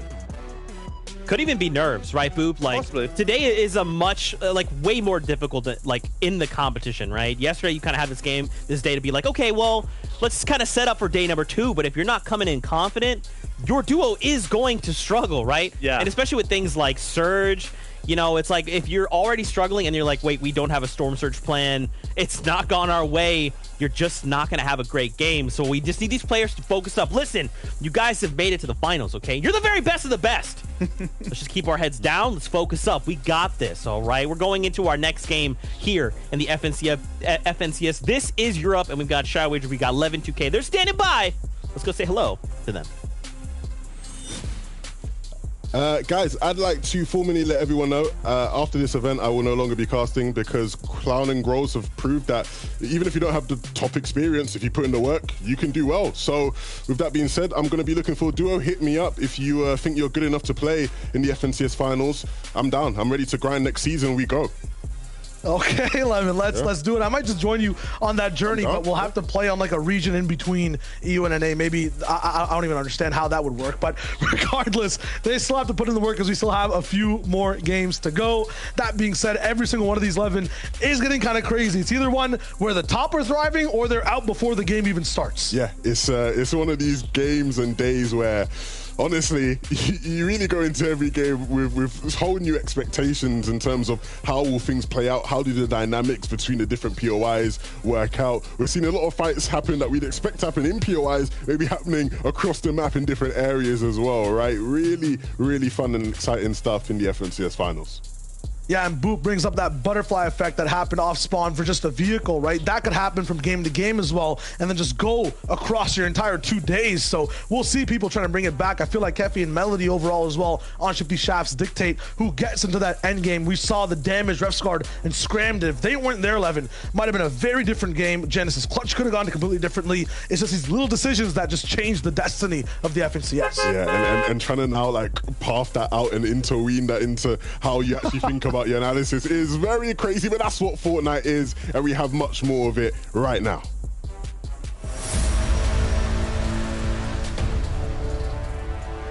Game 9, a little bit of a halfway point for the second day, and we're walking straight towards the drop. Lucas already landed. They'll be up against Clown and Grolls. Grolls already taken a little bit of damage. They've spread apart exactly where they are, so we already see the adjustments. It might just be that glide, and I understand this might be a dope way to play the game, you know, just try your best every single game and see what you can do in terms of eliminations low ground. That's what we're seeing from Grolls and Clown over and over again, box to box. But if you can only play half the games on the day, I'm not sure if it works out really well. Yeah, maybe they heard me and they decided, look, Levin, it's not that easy. We have to really work as well. It's not as simple as just jumping in and thinking you can be first in the leaderboard. Seti going down in the feed, Joe also going down. It's getting crazy at Sleepy. Oops. As we watch our first place team, Grolls and Clown. This fight moving a bit slower pace than what we've seen in the previous 2 games.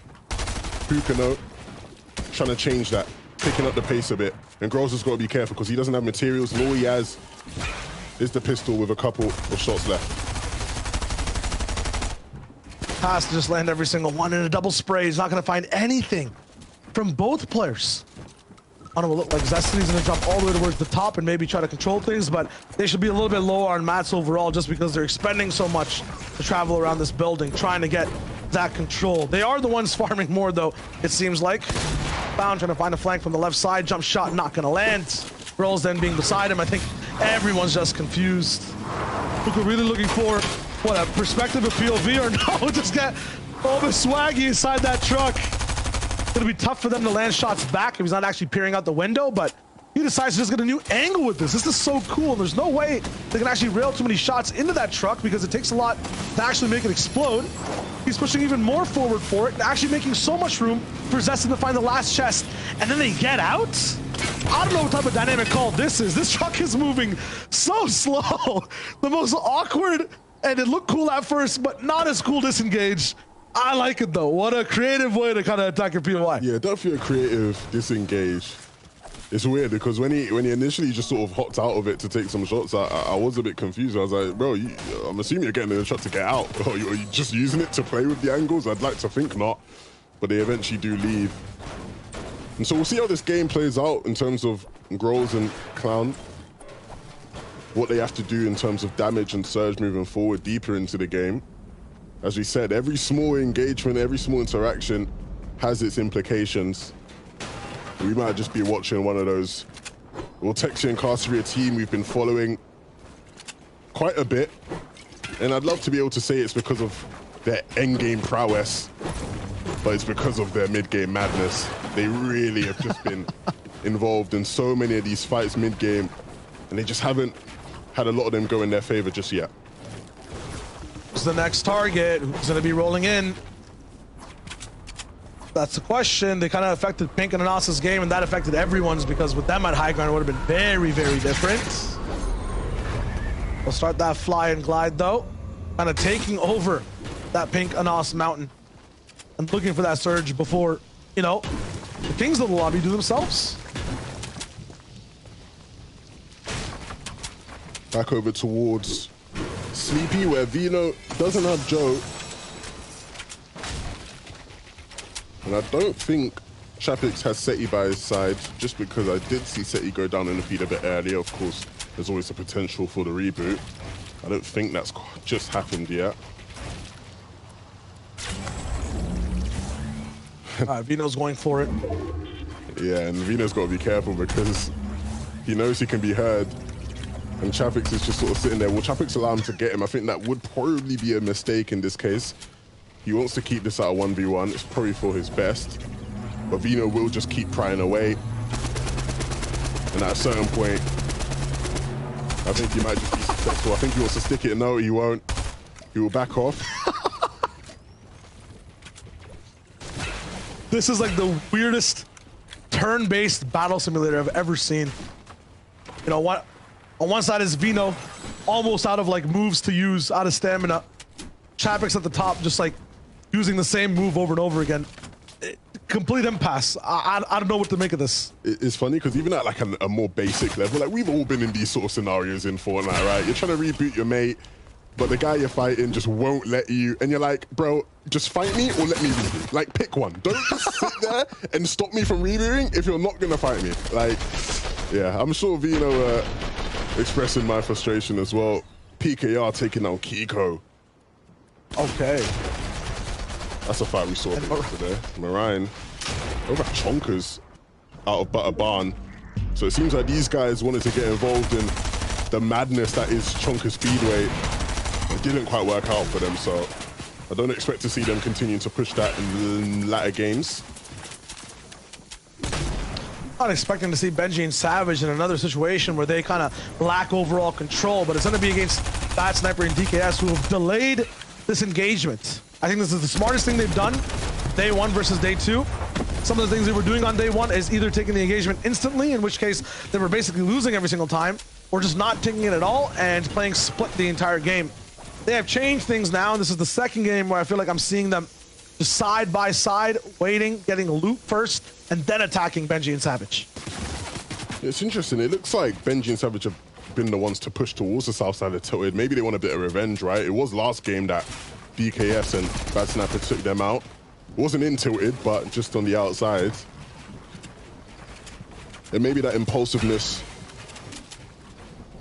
will pay off, or maybe it will be what sends them back to the lobby again, because you know there's another team sort of lurking in this general area.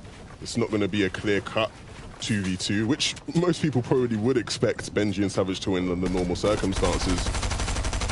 But in any case, this is far from normal circumstances, right? The pressure is on. Not many more games left to determine your fate. And T-Chips and Artskill, a duo who many of us had big hope for in these games. They've not quite been able to piece it together, landing at 7 Outpost 2. Swag and Pablo have mainly been the duo that have had success from this side of the map. But it's in this game where they have an opportunity to turn the tide. Swag is fending for himself. He's low on shields. And eventually, he'll run out of builds as well. And when he does, that's what will happen. Artskill will deliver the finishing blows. I feel like that's the only way you can really stop the Flames boys, right? This is one of the duos that just stay alive inside the endgame as teammates. And if you have that type of quality, it happens all the way. You know, you just get to stay and have as much placement as possible. That's what's really been well for them. T-Chips actually laying a trap down. They had pre-edits on, like, I think 2 different walls there. And then Swag taking apart as an individual. And man, they're going to be frustrated off of that one. You can see the emotion right after the elimination there. It's tough because that's the only way you can really break them down. You have to try to lay this trap and take them off early. And they've done such a great job of it beforehand, but to be honest, there's 12 games. You can't be perfect for all 12, right? And I think that will be sort of the message there. I know their coach, Mikkel, will be watching, and so maybe he'll be able to pass the message on to them to keep their cool. They've done so well up to this point, and they shouldn't allow that to derail them. Talking about not being perfect, Rolls, Clown, same exact type of story. Yes, they're a lot of the times inside the top 5, but their games are just seesaws over and over again. I mentioned this analogy a little bit yesterday, but that was more for, you know, people's surge plans overall. For the placements we see for this team, it's either top 5 or double digits way back in the way. 47th or 5th. 47th or 5th, Levin. That's been their last 4 when it comes to Grolls and Clown. And, you know, they've kind of broken that pattern, it seems like, in this game overall when I'm looking in. So far, you know, not going down at the start of the game. Would you call it inconsistency? Because consistent inconsistency? That's what I was getting at, right? I don't know if I can call it inconsistency just because they consistently do that. You want me to say it, don't you? I do. They're walking right now. They're basically a walking paradox for the moment, right? Mobile, moving around in ways that shouldn't be possible. Back and forth. And somehow they're in first. The actual embodiment of that statement. When they write the sacred book of Shio Asia, I can't wait for the verse about walking paradoxes. Wow. Beautiful. It's a close one. It's a close one. Toos, Utrick, one of the most challenging players to fight. One of the most challenging duos to cast over without messing up their names. They'll be rolling through. Just Toos though, he's gonna try to find Putrick and get him back up. Janice and Vortex. Also kind of not in the best spot. I don't know how they approach this game. You've mentioned them a little bit, talked a little bit, Lebanon, you know, how they roll when it comes to mid and end game, but it just seems like they're struggling 24/7. I think the big thing with these guys is just being able to put themselves in better positions deeper into the games. I don't really worry about them. I think they have a very consistent early to mid game, which is what's made them one of the better teams in this lobby. Oh dear. Two's trying to get a reboot at Greasy and will be stopped in his tracks by none other than Vidil. But on Vortex and Janice, I genuinely think these guys have gone under the radar. It's the reason why yesterday I said that they are a dark horse team. And I actually think they are one of the more complete teams in EU, right? We've seen them win on height, we've seen them win on low, and they're comfortable in both. Vortex have nothing but positive things to say about this young lad. Honestly, so talented, right? I don't know how Germany keeps producing all of these like crazy, berserk, firepower, talented. It's just crazy. They have way too many, right? Someone needs to check out what's in the war in Germany. I don't know. Honestly, just rolling in and making sure everything's good right now. Benji and Savage are in a little bit of trouble. It's an all-in on both sides, and they are going to go down again. That's, I believe, to Coop and Fraction, who are always somehow in the business and going down, but it seems like once out of every 5 games, they affect the boards in a major way. Yeah, right? If they're going to go down, they're going to drag someone down with them, and this time, unfortunately, it's Benji and Savage.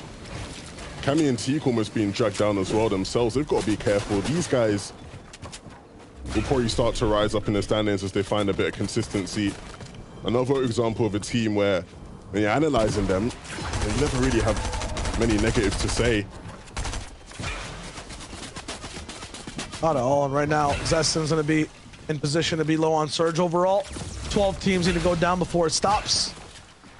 Them and Hookah usually have everything locked down and fine off of spawn because they have 2 full eliminated bodies worth of damage, but they disengaged this time, so their entire story changes. 50 below, we see Vino and Joe actually flying away. They'll get rattled on a little bit, have to sacrifice a launch pad for being in this position. That's because they've been stumbling their way through mid-game. Nothing's really been organized. They're going to lose a very important ingredient for their endgame rotations. Zestin and Hookah will try to use it as well, but you know, once they hit this pad, Joe and Vino, along with the rest of the lobby, will be looking to beam them up. There's first place right now, Hennet and Queasy. Looks like they might have got a few picks. Oh, we saw Rolls and Clown fooling around. And Zestin is going to be on their walls, desperate, but this might just be a free elimination overall for Queasy. He just lands that one shot. I think they understand exactly what's going down. They have 5 seconds actually to get this shot, and they don't, and someone else picks them up. And that, no. That right there is going to be possibly a tough situation for Hennet and Queasy as well. I was slightly surprised in that instance and moment because I felt like Zestin might have attracted 3 different duos' attentions to Queasy and Hen's spot. I just saw a triple spray start to happen and wood walls limit, so that's why I was surprised. Well, hopefully they won't have to worry about that as the zone starts to move and they will have to follow. There is always a potential to be held when you start to move in. And you can see Teak and Cammy looking to force one duo away just so they can use their pad. I like that, pressuring them into rotating for you as they follow in, but they got to make sure they keep their distance. They're going to land here on the brick, which is nice. They can refarm it, get the material count up because they are struggling right now. Some would call this shambles. They need to get their mat count up if they want to have any chance of really going deep in this game. And the tough spot about this is that it's not the Sanctuary, it's not the Joneses where they have a little bit more brick available. In terms of Cover Cavern on all these mountains, everything is so far apart when it comes to farming. There are no bases you can really hide under. It's literally just natural mountains. Plus, some of these trees are just the big ones where if you chop them a little bit, that log falls down and it's impossible to farm without chasing after it. You can't really do that in an FNCS lobby. You can see Ryzen and Phoenix on the right of your screen. This was a team that many people said, look, day 2 didn't have the greatest of success day 1. Are they going to start getting a bit more aggressive day 2? And considering they're dealing with Surge and they're trying to out-heal it, I think the question, or the answer, sorry, probably is no. But when will that penny drop? When will they realize that they really do have to try to take the game by the scruff of their neck if they want to start rising the standings, which they are very capable of doing as they've shown throughout the qualifiers? I think every team's kind of in that position just for this lobby, specifically for the zone. No one really in the next safe spot. Just 2 duos who nearly crept their way in with everyone now on rotational duty. I'm not sure exactly what happened to Cammy's box there either. Just really deleted as he starts to build it. It's a big tree that falls in his way. They're already down bad on mats. Not have that extra box, that's going to hurt that duo a lot on the top side of your screen. We're going towards that cavern as well, so Tayson and Thomas will just stay inside for the moment and make sure everything looks hunky-dory before moving out. I think Cammy and Teak might have missed their window though here, Levin. Everyone was moving. They were too. That log in the way makes them slow down a bit, and now they're not safe to move. It'll cost them mats. The problem is that there's nowhere really to refarm in the zone right now, so if they want to get themselves back in this game, they're going to have to do what they did here, right? Get an elimination of some sort, but trying to set that up will be very, very difficult. Let's see what was going on in the zone. The reason why they were so late to rotate out of tilted Marine was the fawn in their side, and so he has inadvertently made their game very, very difficult. They won't just have to climb the covert mountain, they have to climb the mountain in the standings as well, because they still got a ways to go. Tayson gone from looking like he was in a pretty comfortable position next to Thomas to just 33 HP. Have a little bit of friction inside this cavern right now, but it's going to be fine overall. They have everything locked down for the moment. I'm just concerned on their departure flight when they actually have to leave. How do the skies look? Because right now it just seems absolutely stormy. And speaking of which, him and Kiriachi right now, they actually picked up a few eliminations of the feed themselves. They're looking good to be, you know, based up right now inside somewhere in the circle and zone. Kaizen finds a few, and Kinzel as well is having a few eliminations. Cammy finally down to Kaizen actually, and Resguard and Scram actually get splintered apart. They're already bad on Surge. Look at the bottom left of your screen right now. They went through a few shields, almost 2 inventory slots worth of, and they're both still getting sprayed. Scram loses his entire blue bar, trying to protect Refsguard as he heals, and now they'll invest even more materials in their spot to try to base up. But as I pay attention to that mini-map, they actually do get a little bit of luck on their side, a little bit of a chance to breathe. Meanwhile, no reason of a deal. They're getting just dropped inside their box. 76 below, they're bad on surge, but Reason has an angle to just completely start to spray. Now he's slightly above, but he's lost his teammates and he's stuck in the river in the depths, swimming with the fishes. We know their plan for Surge is to get in, right? But if getting in doesn't work out, there's not many options for you to actually get out, and on that journey, Vidil will be taken down. Reason now left as a solo as a result of it. And he is just barely above now, but will he be able to pull off the same level of clutch as one of his German compatriots in Janis from last game? We've seen Reason do some crazy clutches in the past in different modes and different FNCS competitions. And maybe this might be our classic Reason clutch moment, but he's got a ways to go. Scram and Refsguard have their ways to go, but they covered that distance relatively quickly with the gauntlets. And now they can set themselves up to maybe try find a refresh of some sort. Has to be an all-in for them. No bluffs in this situation. They can't really go toe-to-toe with the team over and over. Have no hard mats whatsoever, only wood. That means as they move, they will be very vulnerable to shots on all walls. Meanwhile, looking at the state of the game, Noah Riley active right now, taking out Wafflar, a man who likes to move around freely, somewhere towards mid and other times just jetting towards height. Looks like they might have some control. Scram, though, caught sleeping on the wall, does not actually have protection. No, it's pre-inits in the way that aren't letting him build. He goes for a few shots right back, but it's Floki and Clement that jump in the box and take him down. Yeah, and that's the complete opposite from what they needed. Refsguard will be left to solo clutch, and we're heading to another endgame, Shio, where we got a lobby full of duos, but so many of these top duos will be forced to play as solos. And if you can say as a duo as Clown and Groves will look to do and have done so well, this could be a game where they amass so many points and just really start to gain a lead, which is something that nobody's really been able to do in the FNCS so far. And if it is the most inexperienced players, it feels like, in the lobby that are able to gain that lead, it really will be a crazy story. That feels like all the kings are butting heads. Meanwhile, the newcomers to the castle start to fly and swing on their own terms. Clown and Grols will go a little bit more low groundy. A few misedits on the right side. I'm paying attention to them right now because they're basically in first. They kind of dictate who gets to have the lead for the moment. Vortex and Castry, though, if you pay attention to the left side of your screen, do have a little bit of control in the entire lobby. They're up high on this mountain as Blueback flies by them as well. Refsguard starts to swing. Clown is kind of attached to the same builds. He's inside the zone, actually making sure he is building the pathway for Grols to follow. That being said, Bill's on the right side, barely even theirs. Grols not ahead of him. They start to be in the same box. Shouldn't be even allowed for them to be here in this position, not taking much damage. It's a harpoon play. A nice grab of the floors of the duo above, but he's not going to find much for the moment right now. They're just going to completely break through into that tarp. This is crazy. They don't have that many mats, so they have to basically go for this big push and the refresh. One player escapes from the left side. There's one isolated towards the right. Clown now moving backwards in his builds. We'll tune in with that in just a little bit of a second. That's Huddy. He's fighting for the moment. Yeah, they had to commit so much into that, right? And so moving forward in this game, the all-in play will have to come out at some point. But Castry and Vortex have just sort of waltzed their way up on high. There hasn't really been anybody to really contest them up until now, and Castry will do a good job of getting control. But for how much longer can they hold it? They've got the web shooters, they've got a decent amount of builds, but just below them is Queasy and Hen. We know how cerebral they are. And there, Grols doesn't have Clown anymore. And so just as a solo, what can he do here as a zone? Continues to just push along this ravine. Can he hit one of these shots? Get something to keep him in the game. The 3 builds that he has aren't going to be worth much. And he knows that. And so the med miss will come out, try to heal up, at least give himself a HP advantage, but it's not looking too good for him.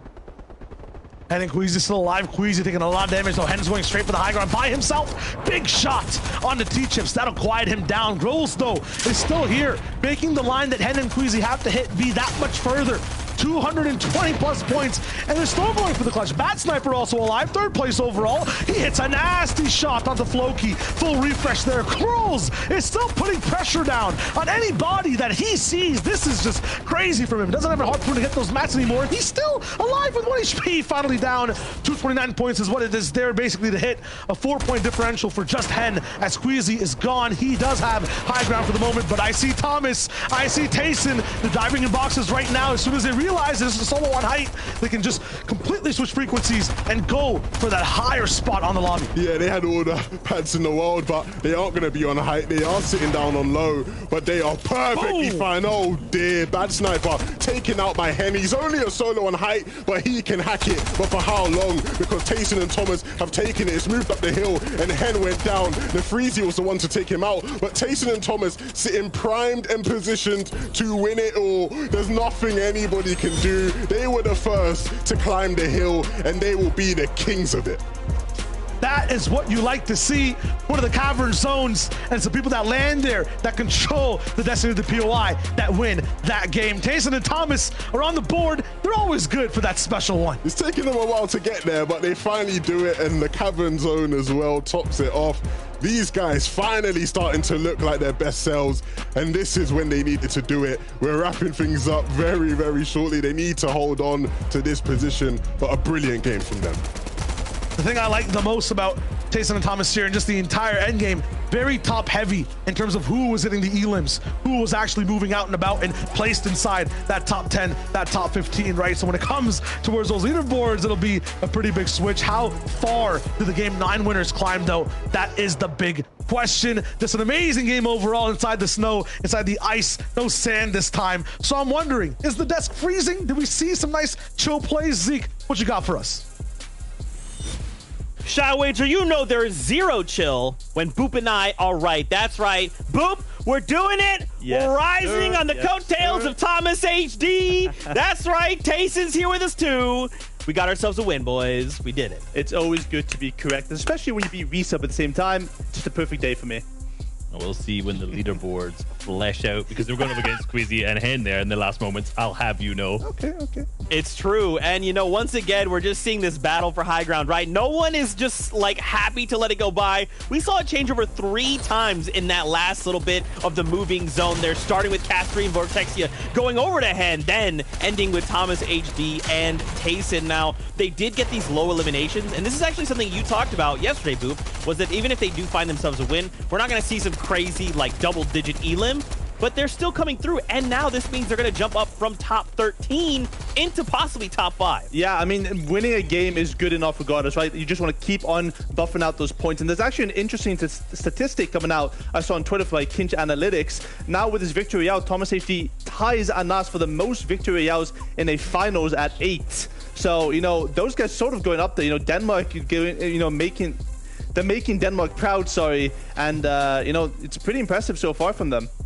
Yeah, and I think one of the interesting points about this is the fact that this is basically the exact same game we saw yesterday, but with Pink and Anas still in it, right? This is one of the victory rounds that they had. They were on height at 5th zone. Flip that, because Pink and Anas went down early, it was the team that took their place in the drop spot. Vortexia and Castry up on high ground at that point. And it's like, you know, you see the quality of a high ground team by the way that it's executed there. Vortexia and Castry weren't able to maintain that all the way through, giving openings for guys like Thomas and Tayson to obviously pick up the victory round. Whereas if Pink and Anas were still in that lobby, who were first going into this, you know, that could have been a completely different shift.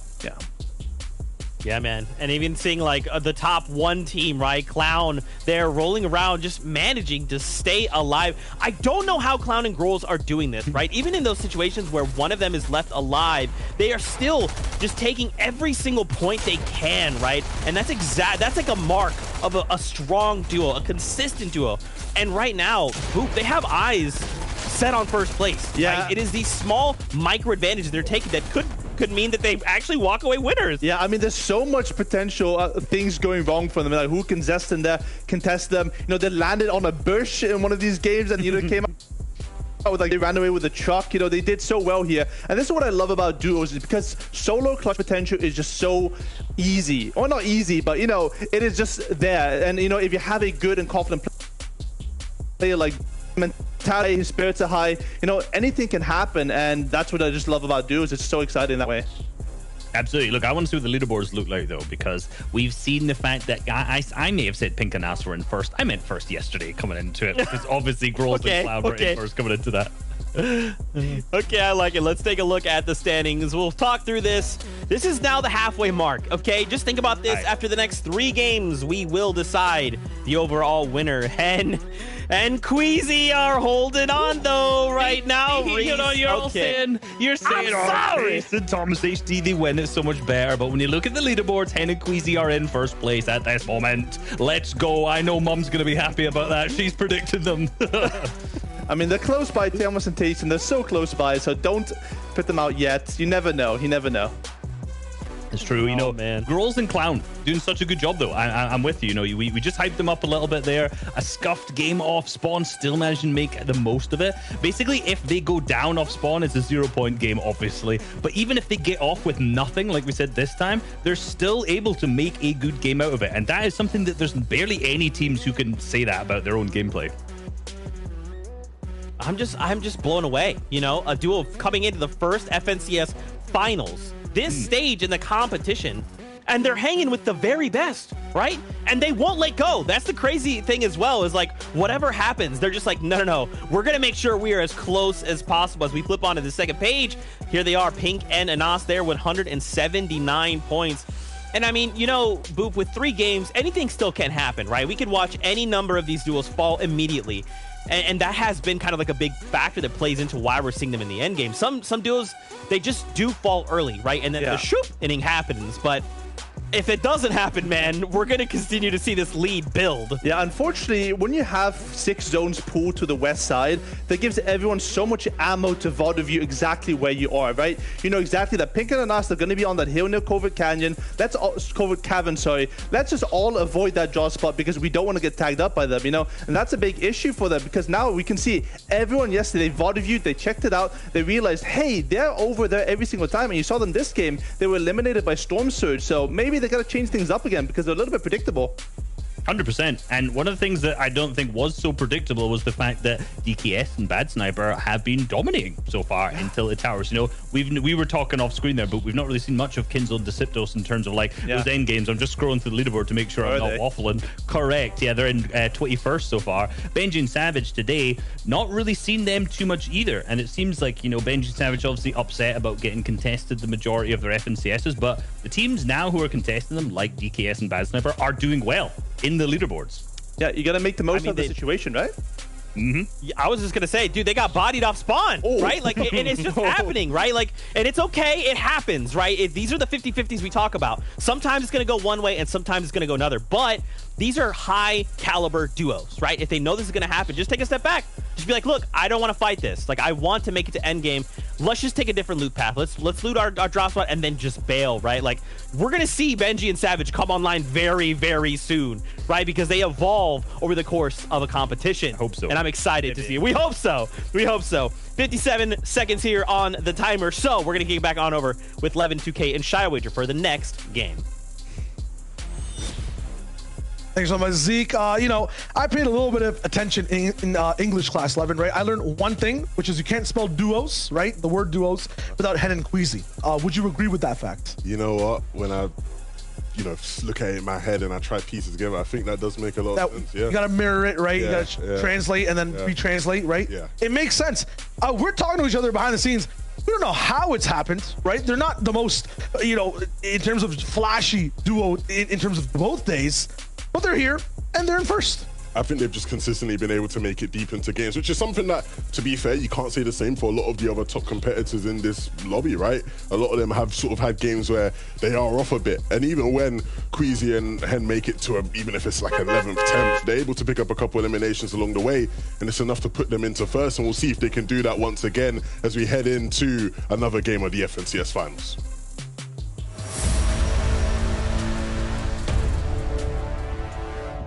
All right. Double digits for the games. We're at number 10, and we have double trouble up on the board with Hen and Queasy. 235, they have a little bit of a lead, but it seems like every single time we have a battle for the top spot, it's merely just 5 or 7 points that separates those big teams. Yeah, we're heading into Tilted Towers, which has been a point of interest over the past 2 days. And I'd like to formally apologize to DKS and Bad Sniper because, as many other people coming into Tilted Towers, I think most people thought these guys would be the biggest losers out of this POI, right? Benji and Savage have done really well out of here so far this season. Kinzo and the Siptos have just been clean and efficient more times than not. And I think most people thought DKS and Bad Sniper, they don't necessarily always do well in FNCS finals, whether that be trios or other modes. Yeah, they've been the best duo out of Tilted, so props to them. Clown, though. Again, we tune into this fight. This time, though, it's a bit quicker than last. Clown will hit the crucial pickaxe shots, and just in time for the res as well. That's just really funny. My bad. Having a knock player just close the doors behind him. Try not to get loaded too much faster. Funny to watch, but now Clown's actually stuck inside the room, and oh no, he actually did get the revive at the last time. Hookah, low HP on both sides. He can land 2 big shots, but barely even has any match. The more time he gives Clown and grows, the worse it goes for him. And yeah, there's minis involved. This is going to be bad. Ammunition though, low overall. And as soon as I say that, he finds a super crate of ammo. So Clown is now back in business. They have a medkit popping as well. I was going to say for Hen and Queasy, one of the things that needs to happen is maybe Hookah, Zeston rolling in and interrupting the game of Grows and Clown, but that is not happening. They're basically getting 3 to 6 free points off spawn. They have a leg up, it seems like, on the entire competition every game because of the way this engagement is going. And if that just keeps happening, they have to grab first at some point. Yeah. I thought Hookah for a moment had the chance to come in and do it, but he misses window of opportunity. Clown and Grows did well. They created a bit more space. They opened up the back wall, made an extra box to work with. And from that point onwards, he knew it just wasn't a fight worth taking with both of them up. And so he will dip out and they will have a game. But we saw from both sides that when the fight didn't completely break down and one team definitively won, it led to both teams having some issues with Surge deeper down, right? Hookah and Zeston in particular ended up going down to Hen and Queasy, right? And so almost like they're feeding them in that sense where, you know, it benefits those guys instead of Growl. Of course, Growl, Clown, sorry. But now we tune back into Tilted's where this fight is breaking out, and we'll see if Bad Sniper and DKS can come out on top. They're doing this specifically not just because they're contested, but because it's also very easy Surge. I think Benji and Savage had issues with it in previous games. Bad Sniper and DKS running a gauntlet around one of the players. That's Mr. Savage inside the box going down first. You never really see that happening. Usually maybe it's Benji that oversteps in the duo, and usually they're the ones to land that first shot and get a knock, but it's not going to be possible. Now Benji on the back foot inside a car. He's going to have that license, going to have that speed. He's out of there as fast as possible. DKS not too happy about it. Neither is Bad Sniper. They're rolling in, dealing a little bit of damage. Not going to be enough to really secure Benji Fishy today.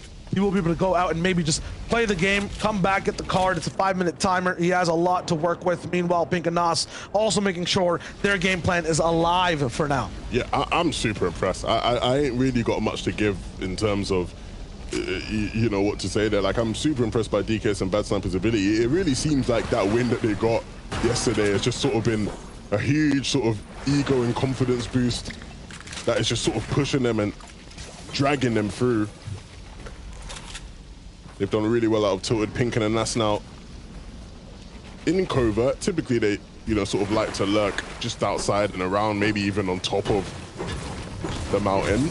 But this time they were caught inside, but will quickly retreat to where they're a bit more comfortable, just outside the POI.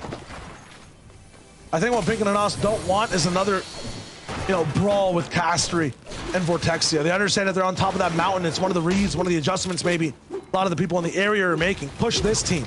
They might be slightly unconfident. They're just going for long-range beams. If we just, you know, try to get as aggressive as possible on them, it might actually work out in our favor. So Pink and Nas also adjusting.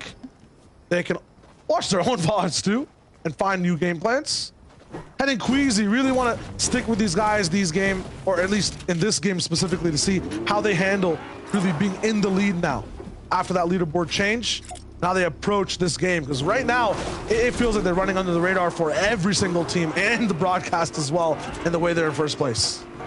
You can see from the info at the top there, very telling of the dynamic that we know exists, right? Queasy is the mastermind and Hen is the firepower, getting so many of the eliminations for this duo, and rightfully so. Someone who maybe doesn't even get the credit he even deserves, right? There was a point in time where people acknowledged him as arguably the best player in the region, maybe the best solo player at the least.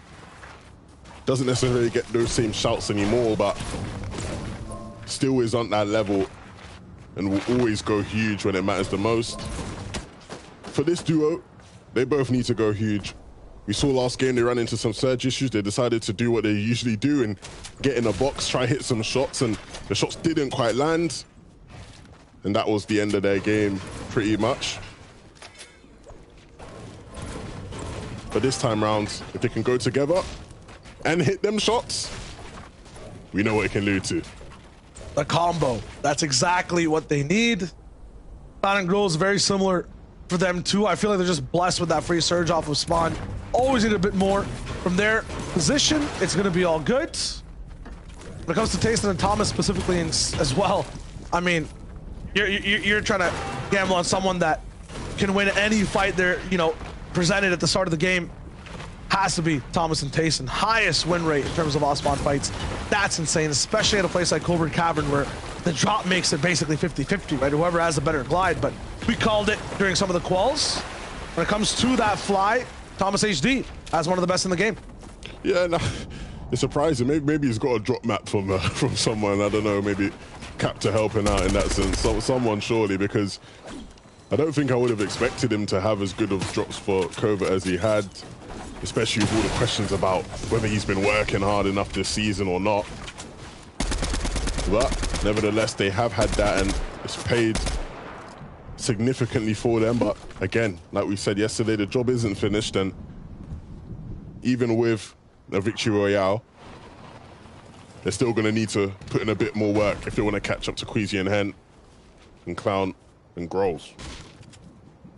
I think this is the moment in the competition where everyone starts to formulate their plan B and really tries to fix the mistakes they've had in previous games in a very organized way. You'll notice only really one team has gone down on the map. This happened basically once before in EU, I think at the start of the competition. Makes it a very hard game, makes search that much harder overall. Try to grab onto. Kaizen and Yaisen, people who like to just go all in as fast as possible, also being very methodical inside this fight. Up against what looks like DX and Wallflower, Karma and Bubak possibly there. The third party at any moment. And that's, I like that kind of change overall. To take things a little bit slower because, you know, Game 11, Game 12, the last two of the day, that's where desperation kicks into effect, Levin. That's where you have people doing crazy things to try to get back or just try to get up in the competition. Yeah, and it's not been too great for Kaizen and Yaisen. They were one of the last teams to qualify through to the finals, semi-final day 3.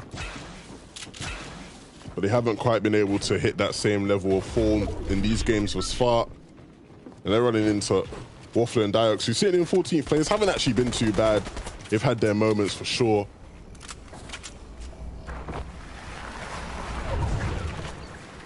It's been good so far. Tayson Thomas still inside, farming all things up. Talk about Kiriachi Stormrat as well, just a little bit. 5th place overall. They're slightly behind. Just need one good game to roll in with. And you talk about off-spawn win ratios, just because Tayson and Thomas, I feel like, are very good at tracking who's around them at any point in the game. It could be a surprise duel coming in. They have an adaptation. It could be someone they're just fighting right off spawn. They know exactly where to go immediately to handle it and be in the best power spots. Yeah, that elimination is nice for them in terms of the implications on Surge. And for them moving forward in this game, you can see they're always going to have really great loot, a great amount of shields, max mats, and pads.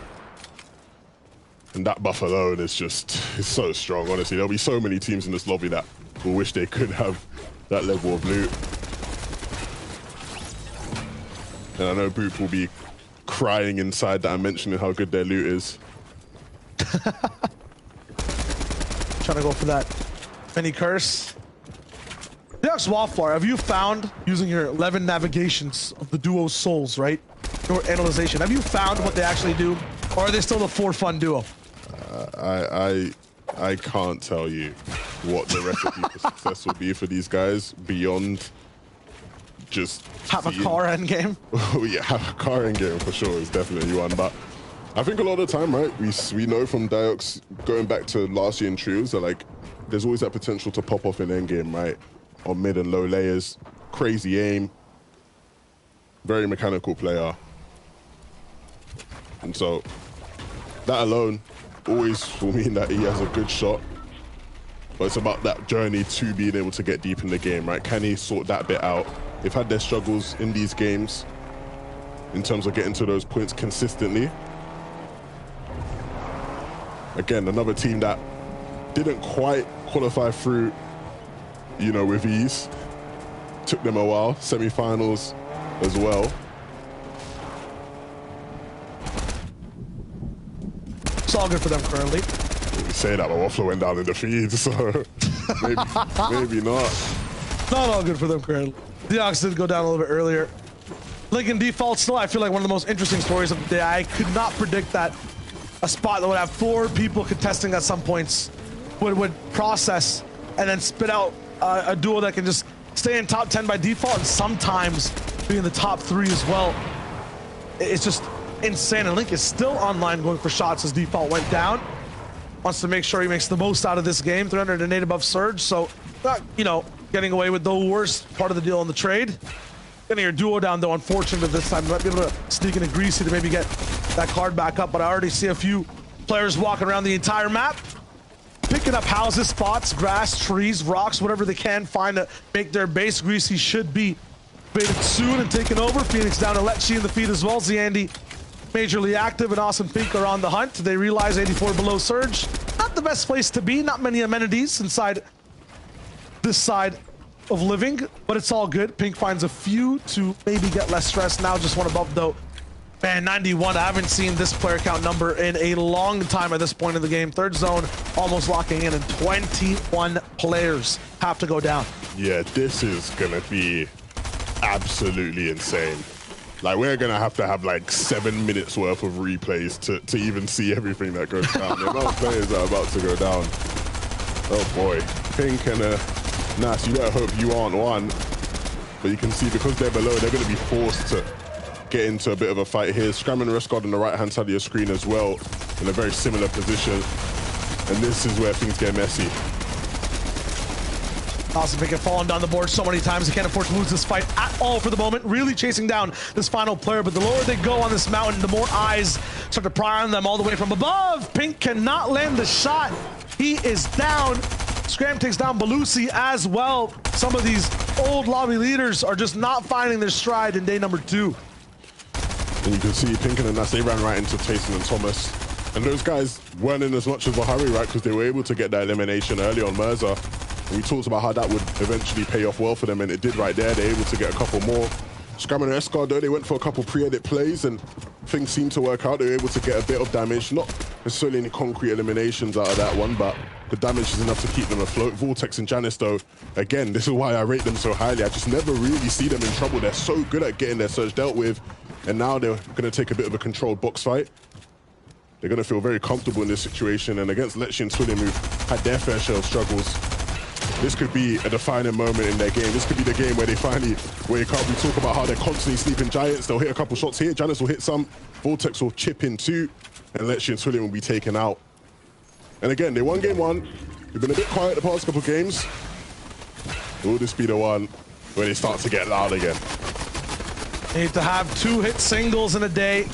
They keep just dropping one banger plus a mediocre album. They really need to start to level up, and this has to be that side B we all love to watch right now. Karma and Bubak, they started all of the carnage off. First elimination on that zone. Thomas, HD, and Tayson, they were the ones that took down a Nos, and it looked just so good. Look at Thomas. Look at the confidence. Stride back and forth. That's what we like to see. Brings a smile to my face. Seen him in his element there. Hope to see that for many more years to come. Clown and Grolski chilling, positioned in zone now. The vehicle was able to just get them in here. This isn't a bad position as well. They're relatively elevated, which means they have some lines of sight on some of their other teams. You can see Clown taking some shots towards Teak, who isn't quite in yet. That's one of the benefits of just sitting in a high elevation, right? You have more view. DKS, the only view he has is the one of Bad Sniper, because he gets taken out, and Bad Sniper, all he can see is enemies in front of him. in his pathway to zone. Deceptus and Kinzel will not let him go easily. Again, another example of 2 teams from Tilted interacting. Nowhere near Tilted, though. These guys are bound to each other. Literal elastic bands around the ankles of every player that lands over at Tilted Towers. And it snaps back. It hurts hard. Only one duo really ends up walking out past the mid game. This time it'll be Kilzel and the Ziptos to see exactly what they can do. There is a Psycho Clown in this box right now, and everyone is scared. They do not want to be a part of this surprise party. Roll's already down, and this is exactly also what Hen and Queasy need. This duo on your screen to get erased before that 5th zone comes in. 43 seconds, Clown has to survive. Guaranteed he'll find possibly a little more placement the longer he stays alive in all these boxes. But once again, 800 mats. He's gonna have to just expend all of them to stay away from the hunt of the duo above. Yeah, and I'm surprised at how they're even in this kind of a position, right? They had nearly max materials, it seemed. And so even if they were, you know, in a bit of a pickle, I'd expect them to sort of commit their mats to guarantee their safety as a duo to stay alive. But Groves will go down. Clown now as a solo, and even if he isn't initially taken out, for him to solo clutch will be very difficult, but he has to, right? The longer he stays in the game, the better it is for his chances in the FNCS, because if he goes down early, it just allows Queasy and Hen to start to build up even more of a lead, tarnishing all the hard work they put in so far. Absolutely tarnished, and right now Clown is just maidenless for the moment. Only just has a car, no duo to be by his side. 110 above Surge, but I would imagine the entire map is like this. Random builds all around, boxes built up because it was a 30-person Surge. So many duos split apart, but look at Clown, Honey down. This is nuts. No duo should be allowed to just have a free elim like that. He has the track.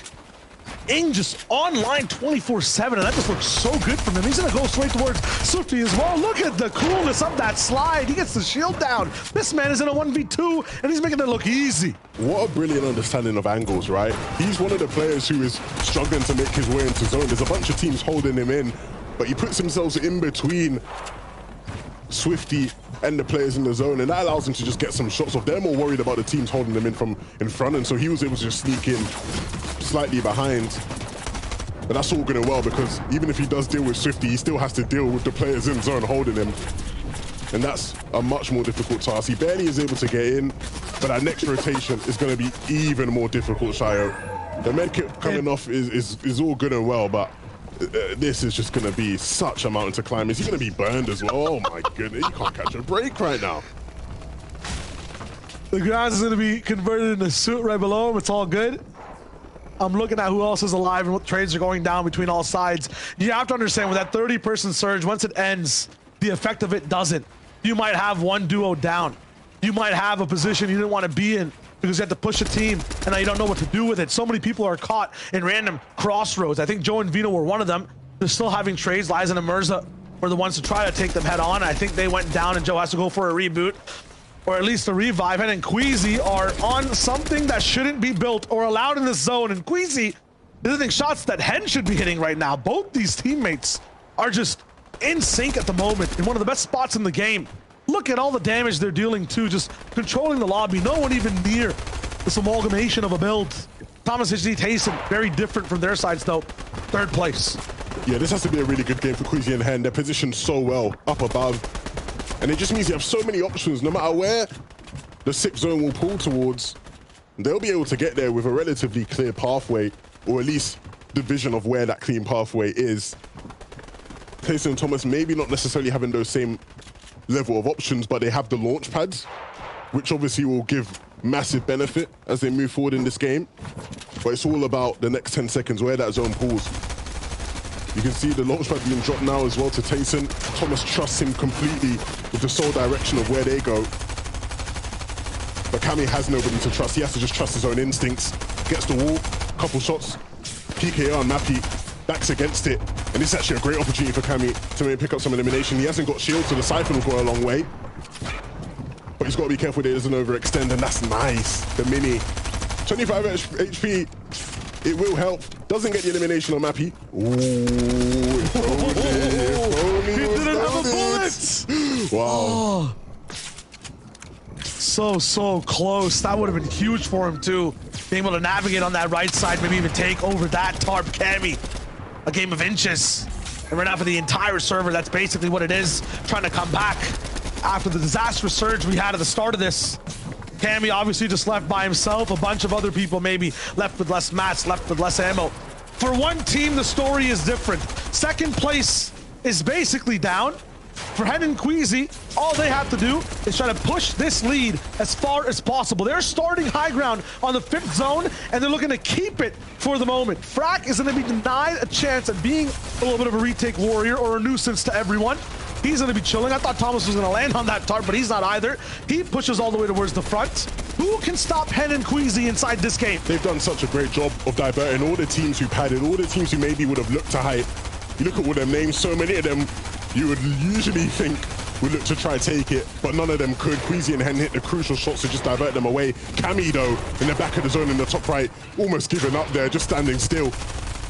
This is going to be so dangerous, though. Janice, Reason, Hutrick, Toos, and Thomas HD are all the players on second height. Reason and Vidil are not letting them down, and I see Aqua, too, in the mix. Every top team that loves the high ground is getting in position to take it away from Hen and Queasy. You look at the front side of the zone as well. Trulex and Chico are watching for a wave. Janice now is moving up for it. Vortex on the other side is also trying to climb towards the top. Thomas HD and Tayson will move here, but I'm wondering exactly what's happening at height. They might be those third takers that move forward. Here we go. Janice and Vortex do take it for now. Hen and Queasy maybe overindulged in the mats it takes to hold that position, and they have to give it up. The sleeping giants have arisen. They have high ground, but will they be able to hold it? We know that they have that ability. Still so many titans below them, and so they need to make sure they prioritize who it is that they are spraying, who it is that they apply the pressure to, and that's a perfect start from Vortex. Chico and Trulex shut down. Reason joins the battle. He's moving forward. Vino also down. Trulex goes away to two. Refsguard and Scram. They're going to make sure mid-ground is theirs, but it's Karma and Bubak, two statues who won't move. We're going to be in the way, so Refsguard actually goes towards a completely different art gallery. The left side is going to be a lot more about nature, a lot more about builds that are not placed down just yet. Hen and Queasy, though, lost inside. Second high ground for now, or second height completely. Toos is still finding a bit more in the feed. Bubak stops Kinzel inside the mid-ground. Meanwhile, Kirachi Stormright also active. This is 5th place that is still in the game and can look to catch up. And they've done such a great job, right? While all the chaos was going on above, they've really been one of the few teams to actually have some control on low ground. And so now, whilst the Shambles teams look to drop down, they will hold it and they will have opportunities for more limbs. Loss of control on height. Meanwhile, Thomas AC goes for the chase towards mid. Their box though has been overtaken, so he is going to be having to vacate from home. Doesn't matter. Rid of all the guests. Thomas is insane with the damage. He lands 6 different shots and they all hit hard. The beam is there to follow as well. No ammunition. It doesn't matter. Thomas AC with the moves. Vidil and Reason down. Janice gone as well. He's taken out every single big name and he goes down. But that's 8 fat eliminations under his belt in the feed. How does Thomas continue to do so many things that just blow my mind? And he has a teammate that can do the same. Tayson will connect to Malibuka. He gets the elimination. That's the HP he needs. And the time as well. The separation to get the minis off. These two have no limits, no bound. They will continue to impress. And they sit in first place. They looked at the leaderboard and they wanted every single elimination inside that top 10. 4 teams now left and Tayson is a part of the mix. You have to be careful. Give him an inch. He'll take a victory royale. Moving in low HP. Has a chance to pop a mini. It looks good. Reason's the one who's all the way up top by himself as well. It'll be a solo brawl and he drops first. Reason's there with the beam. Tayson denied access to the end game. Denied access to the clutch. Reason might take the entire power of him though and be able to use that clutch factor for his own. They've gotten 1 win so far today. Can they do it again? Gabix is down here as well. You're actually storming right towards the low ground. All Reason wants is these 2 teams to fight and then maybe drop down in the heat of the night, maybe take away that VR for free. Yeah, Kiriachi and Stormright, they need to stay composed. They've done brilliantly to keep control on low ground. It's been a tough battle. And even with all the chances they've had, they still run out of mats. And no, Gabix will get down. Shmeki also will be gone. And Reason now has a chance to sneak his way in. But will Kiriachi and Stormright be on point? Reason dropping down. We've seen him clutch before, but can he do this 2v1? Is it too much of a mountain for him to climb? He connects with another shot there. Reason needs to be careful. He's the only one in the zone, but the time is ticking. He has a little bit of a delay, lots of space to work with, and a few more mats. Kiriachi down to the zone, 1v1 for Reason right now. Stormy right down to the low ground. He has a lot of control of all those low builds, but Reason has a lot of say in this fight. 1 tree farmed as well. Stormy right with the med mist. They'll be looking good for now, but it's going down to the road. No more nature to be able to work with. Reason drops down onto the concrete, looking for the first shot, but it's denied from builds from Stormy right. It's the 1v1. He's backside in the zone, maybe looking for a chance to take over at height, a different angle. Reason sees it coming, builds here, and now Stormy right has the high ground. It's flipped on sides. He has no builds to work with, and that costs a lot of his HP. Reason with the final shot. Is this real? Not just yet. The spray is there, and it's good. Reason and Vidil, 2 wins, kneel to this duo. How does he continue to do it? No matter the mode, no matter the season, no matter the FNCS, Reason will clutch up as a solo. He does it time and time again. He never disappoints, and they deliver on another victory. Our Reason and Vidil are on one right now. It's just crazy, and they're the ones to take down Tayson and Thomas, who stole away so many points from that endgame as well. Remember how this all started, 2-11, right? Hen and Queasy were the ones in first, up top on the high ground. Thomas HD ate everyone, and then Reason makes the clutch happen against 2 duos. It should not be allowed, but that's what happens when we reach game 10. That's what happens inside the finals. Yeah, we talked about how these guys, when they don't have to deal with Surge, great things can happen. They were able to get through the early and mid game, and when given a chance in the end game, like you said, give them an inch, they can take a victory royale, and that's exactly what they did. Desk, oh my goodness, this is starting to get intense. Please, I need a moment. Break it all down for us, boys. Levin, do you think that I'm not panicking? Do you think that I'm not freaking out right now? Okay, I'm in the back. I don't know what I'm doing anymore. What day is it? What time is it? Where are we? Is this EU? Is this NA East? Is this NA West? I don't even know where we're at anymore. My goodness, I cannot believe the day 2 team of Reason and Vidil. They have come online, Boop. They have taken every experience that has led them here to finals. They have manifested wings, and now beneath those wings rises the current that helps them rise up the standings, baby.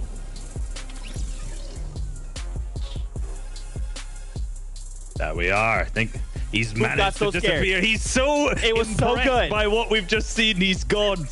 But in all honesty, look, the best players pop off when it matters. I feel like in that game, we saw every single stereotype you could think about EU. We saw a Thomas HD incredible pop off, a Tayson being the best player, Kiriachi and Stormy right deep in the end game, and an incredible victory royale, of course, from Reason. Looking at the leaderboards right here, that's actually pushed Reason Vidil up into 10th right now. So 199 points for them at this point. Julius and Chico still staying there. Look at the top 3, top 4, top 5. We've got 2 more games remaining, and these are the kind of teams who are consistently getting to every single end game in day number 2.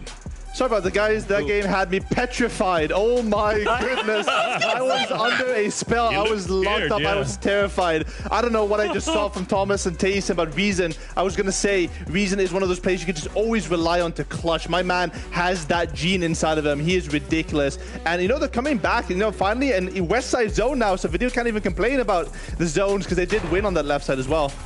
Man, just look at this, though. I know the big victory came out from Reason, but Thomas HD alongside Tayson are the highlight players. When we saw Thomas HD go down into the back of the zone this moment right here, just the eliminated bar just wouldn't even leave. It just kept popping up. Knocked, eliminated, knocked, eliminated. This is why you get a guy like this on your team. Someone who has the best aim in the region, if not the best aim in the world. He doesn't need builds because he gets 5 eliminations just hitting every shot. How does he do it? And that was the Disgusting. most eliminations we've seen in a final in EU at 11. I think before that prior, it was Kiriachi and Stormy who had 10 in the victory royale yesterday. So, just by himself, Thomas with 8 eliminations. Who can stop this guy?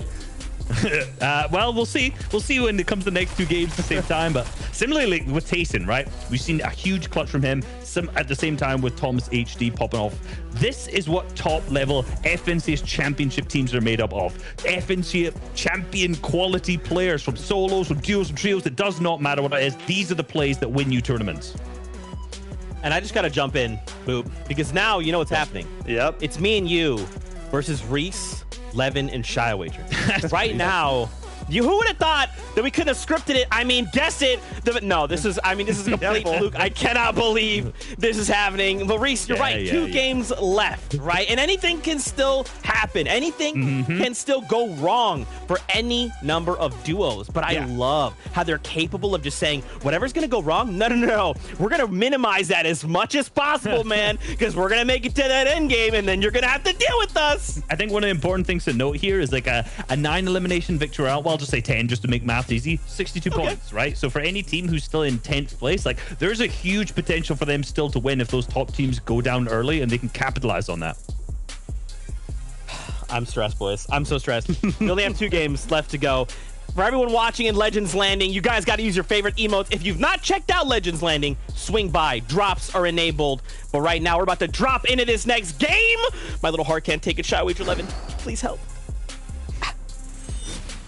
Hey, so someone help us first, right? This is a 2-way tie, first place, 265 points, with 2 teams with very different agendas, Levin, different ways they play the game entirely. I don't know why Zeke's trying to act like it isn't rigged, right? All the zones going towards Covert as well. Something's going on here. Now, look, on a serious note, right, this is really starting to get hot, right? In terms of just some of the things lower down in the leaderboard, even how these things are developing, right? Benji and Savage fans, I know they're probably getting a bit quiet now. It hasn't been quite the best day for these guys, but when you look up above on that leaderboard, the battle for first place now, this is what it's all about. This is what we've wanted all season long, and we're finally getting it. Might not have it this game. EU has a little bit of a consistency, broken pattern, so to speak. Every second last game, the top 7, the top 10 disappear. It becomes a game for everyone else to catch up. It's happened almost every single FNCS. For this penultimate game, what will be the result? Find out right now.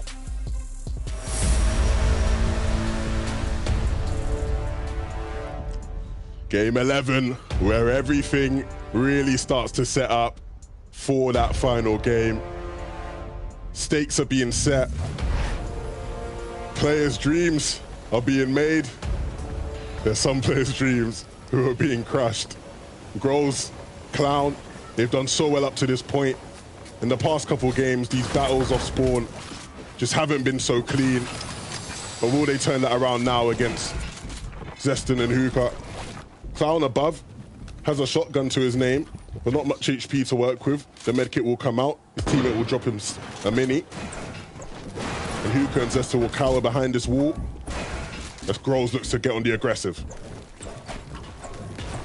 Grols has to basically be that fence that separates any type of aggression from their opponents here at this POI. The moment he stops applying pressure and slows down, the moment he doesn't punish any type of peek or shots, that's where power kind of shifts over towards Hookah and Zeston. They're going to be higher on shields overall, a little bit more mass to deal with being inside the entire base for the moment.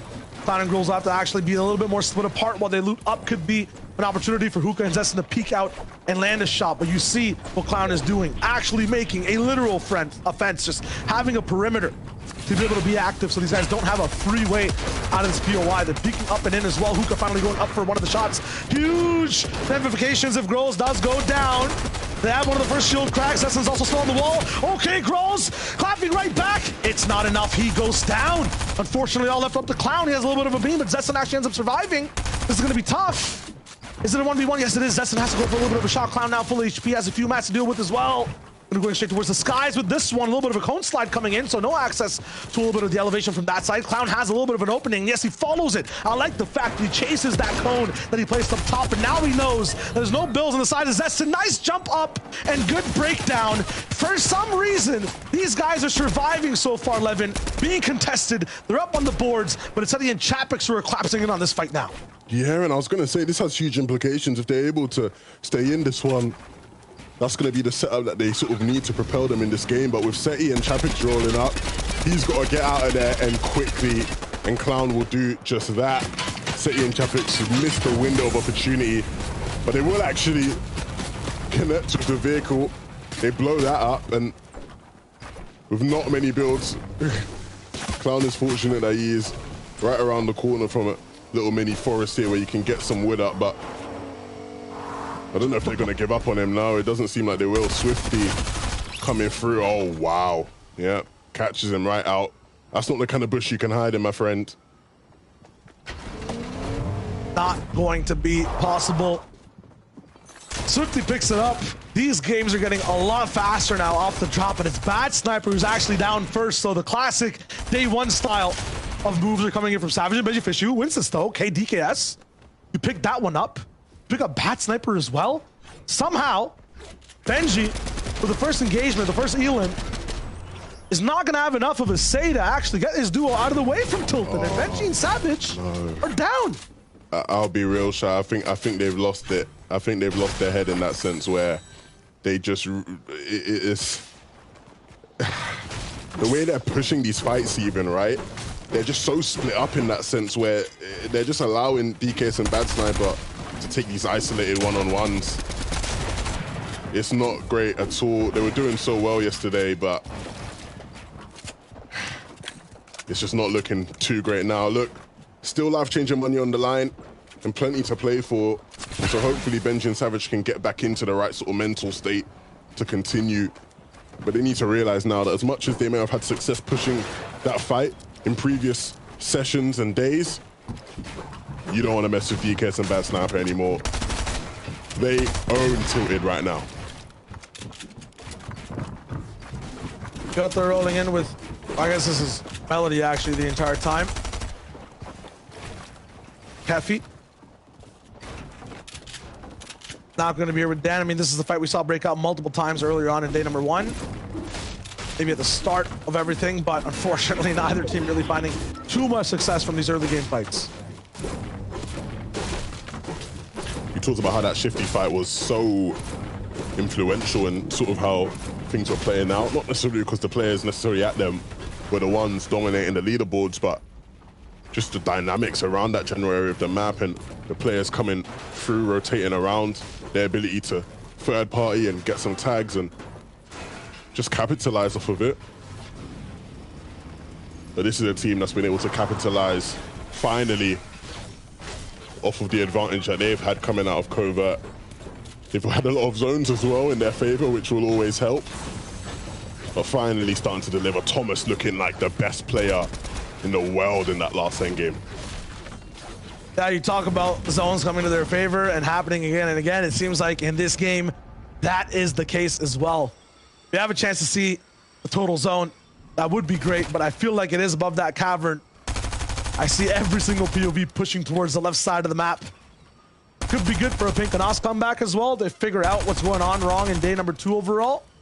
For Jackson and Vico, we saw a little bit of them so far in the first game. We did have one Sanctuary zone, I think, overall, where they had a little bit of control, but lost it quickly. We'll grab a little bit of loot here and there. Upgrade up. Looks very nice. One of those mid-game fights we see. I don't think either one of these duos has been too influential other than, like, you know, maybe some of the Surge fights we've seen so far. Yeah, and in terms of this fight, I definitely think Vico and Jackson have a clear advantage. Of course, they have the elevation on their side, but they are really aware of teams potentially in this general area. That's great. Potentially stops them from getting third party by Schmecky. And they have so much ammo that they can really just sort of pick away at the materials of Kiko and Mosh. Stompy and Judo, just outside of Bugle, against Kaizen and Niaizen. And are they just sort of camping it to try to see if they can wait for these guys to come in? I've not seen one of these plays in a while, Shayo. But it looks like Niaizen maybe isn't going to come inside now. Will he? Oh, I can't watch this, man. I'm looking away. I can't. If they walk in and get taken out, okay, good. Good, they get out. They get out. Wow. They're right beside each other on the boards as well, so that is an influential fight for them specific, right? 36, 37th overall. If you talk about prizing, they want to get up a little bit to that top 30 echelon. They get a bump, $1,000 at least per duo. Everyone's trying to hit that top 10 though. That's where you see one of the biggest ones. Everyone outside the top 20 is trying to get into that cash as well. For Lincoln Default, they want to stay in that top 10. 11th place overall right now, and they are having trouble. This is not the duo they were expecting to face off against. Andolex, X-Squeeze moving in and really backing them up against the wall. This is like looking at the edge of the earth type beat right now. I don't know how they're fighting so far down here. Usually Default and Link are so much further in their game state to be away from Chonkers by this point, but this is unfortunate. Default has a little bit of an angle, but it's a total bait from the side of Andalex and Squeeze. They just turn around and beam him down as well. This will wrap up very soon. That could have been a shot that changes the course of the entire fight. We see Letchi and Swilliam rocking as well, so it's all in here, 11. All of Chonkers is going crazy. Yeah, Default and Link totally off it there, right? Link was such low HP, and you can see because of his HP in the storm ticking down, he wanted to force the issue, get in, but Default had a shield kick, right? You could have just placed it down, slow down the pace, but instead, he rushed it. Then Default misses a key shot, and now look, he's stuck in between two duos with time ticking down. Can't even get the maximum benefit from the shield keg. And so there literally is a timer on how long he can stay in this game. 5, 3, 2, he's gone. 0. Oh dear. Misplay, and look, as we are in the penultimate game, things are getting really intense, and you'll start to see these tiny errors and mistakes be made, but they really do cost you. They squeeze though, and Anderlecht in a fight against Letchi and Swilliam. I'm sure they won't mind taking this fight against these two, but they got to be clinical, they got to execute it well. I believe they have the HP advantage, but okay, no, I think Letchi and Swilliam have some chug splashes of their own. There's so many in the south side of the map, like an absurd amount, so not surprised that both teams are carrying those, and it just means that they have a bit extra time to stay in the zone. Letchi and Swilliam, though, will leave, rightfully so. They've had their fair share of mid-game fights that haven't gone their way, and so Anderlecht and Squeeze will be able to move on. What I'm sensing from this game compared to the one right before, frustration, pain, sadness for a bunch of teams. It all amounts to them not being as strategical. Remember, we saw 97 people alive at this point. Everyone was ready with the game plan. And for a majority of teams near the bottom of the board, it seemed like they got a little bit boosted all the way towards the top, right? They had some nice games. They were dealing with Surge in creative ways. But this time, you throw that all into the trash bin. Everyone is back to just being aggressive, going for these storm fights. And that might be good for certain teams that don't do well with maximum pressure. Stormy right Kuriachi, yeah, they're adaptive, they're dynamic. Throw two teams into the mix of them, though, that's where they start to struggle. Very good on 2-on-2s, but with that third party, it's always looking like they're down bad a little bit. Pink and Nas as well, lost in the sauce in day number 2. Back here with a vengeance, looking to take on Mustache and Malabuka, it looks like. I think the big thing from these guys is that it does only take one game for them to really get back into the mix, but they've had a rough couple. They obviously went down to Thomas and Tayson last game. And up against Malabuka and Mustache, that's not necessarily the easiest of matchups either. But you're saying they went down to Thomas Tayson last game? I think Thomas also took down my pet dog, basically everyone that I know as well. He got like every single elimination available on the planet. This man was just shooting everything. You can honestly, the next duel on the screen, I guarantee, possibly, Thomas HD might have taken them down as well. You wouldn't be wrong. Really, he went on a whole nother level. When you got Tayson tweeting that Thomas HD is the best player in the world, then you really know the kind of player you have on your hands. Bigging up his teammate after a huge last game.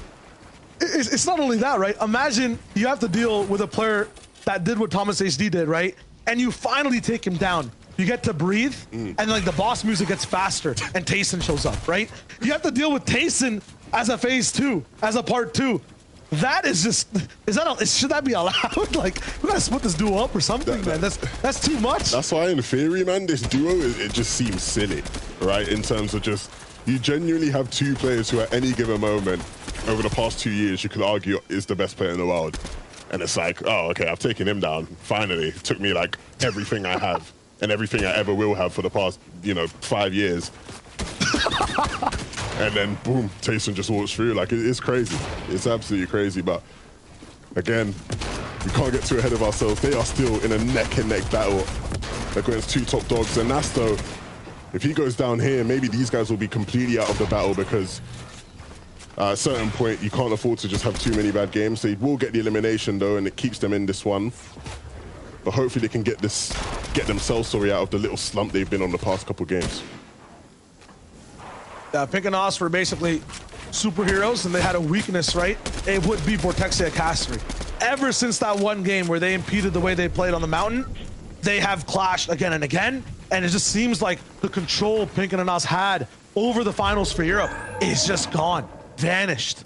A little bit of a spark and steam, and it's no longer available. Castery finally going down too. So yes, they take them down, but as Boop, Reese, and Zeke mentioned on the desk, it impedes their game. That butterfly effect comes in. They might not have a vehicle to use. They might not be in the same spot they're used to. They were fans of method in that first day. They were really looking forward to just playing their game plan out every game with slight alterations. This one early to mid game 111 in is really affecting.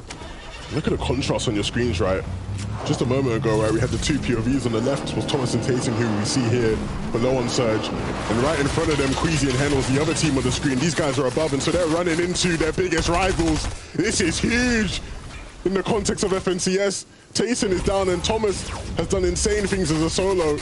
But Queasy and Hen, the top team that they're battling against, may be the one to take them out of this one completely, and that is massive.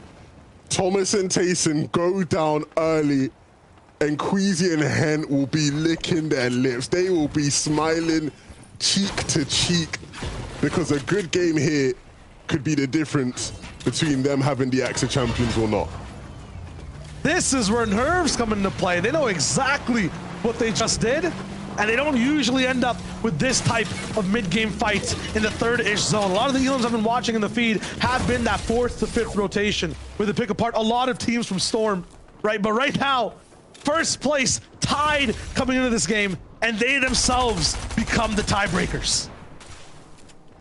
Mind absolutely blown right now. Your eyes are out of your head. I'm seeing this on the camera. This is crazy, man. I can't. I don't know what's going on, man. They just always make it so funny. Oh, no. What's going on? Hands down?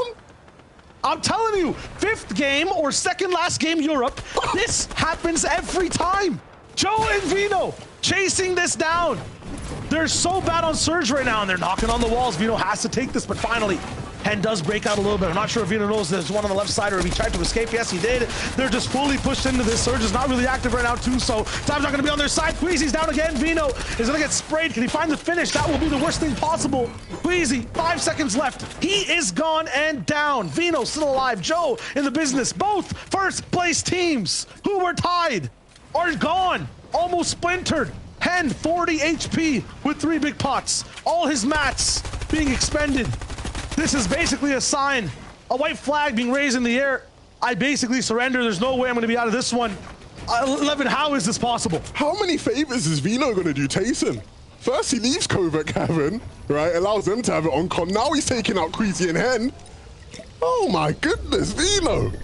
It is crazy how things are playing out. Shai, you warned me right before the game. You warned all of us. This is the kind of thing that happens in these second to last games in the EU every single time. And it doesn't fail to disappoint. But the question will be, does Hen really have a chance in this game? Because if he can just stay up as a solo, maybe that will nullify the effect, but it's going to be tough. He alled in his mats, I feel like from a sign of frustration. I think he realized what's really going down. That being said, making just 1 box, it would have gotten sprayed as well. So using all those mats first off could be good. You want to know the reason I predicted Hen and Queasy though, Levin? I know you and Reese are rolling in. It was very statistical. For me, it was more so nostalgic, right? I'm thinking about watching duos way back in the day. The one man who would clutch, the duo that would look the most different. Anyone that had Hen on it. This man was the Wonder Child, right? I completely remember this narrative being spit by many analysts in the past. You know, that was just the wave. So I feel like if there is a solo clutch possible from the 6th zone, it's Hen. From the 4th, I'm not even sure if you give this man invincibility that it might be a chance, right? With the way this lobby's set up. This is gonna be tough. No hard mats left either. Only wood in the inventory. Plenty of ammo, but not plenty of targets to pound it with. It's just gonna really be tough, man. At some point, someone's gonna spot him out. He knows there's a pad over there that he can use to get into zone a bit easier, but how easy? He's not actually gonna take it. The meat, no, fair play. He needs it, right? The meat will work wonders for him at this stage. Oh boy.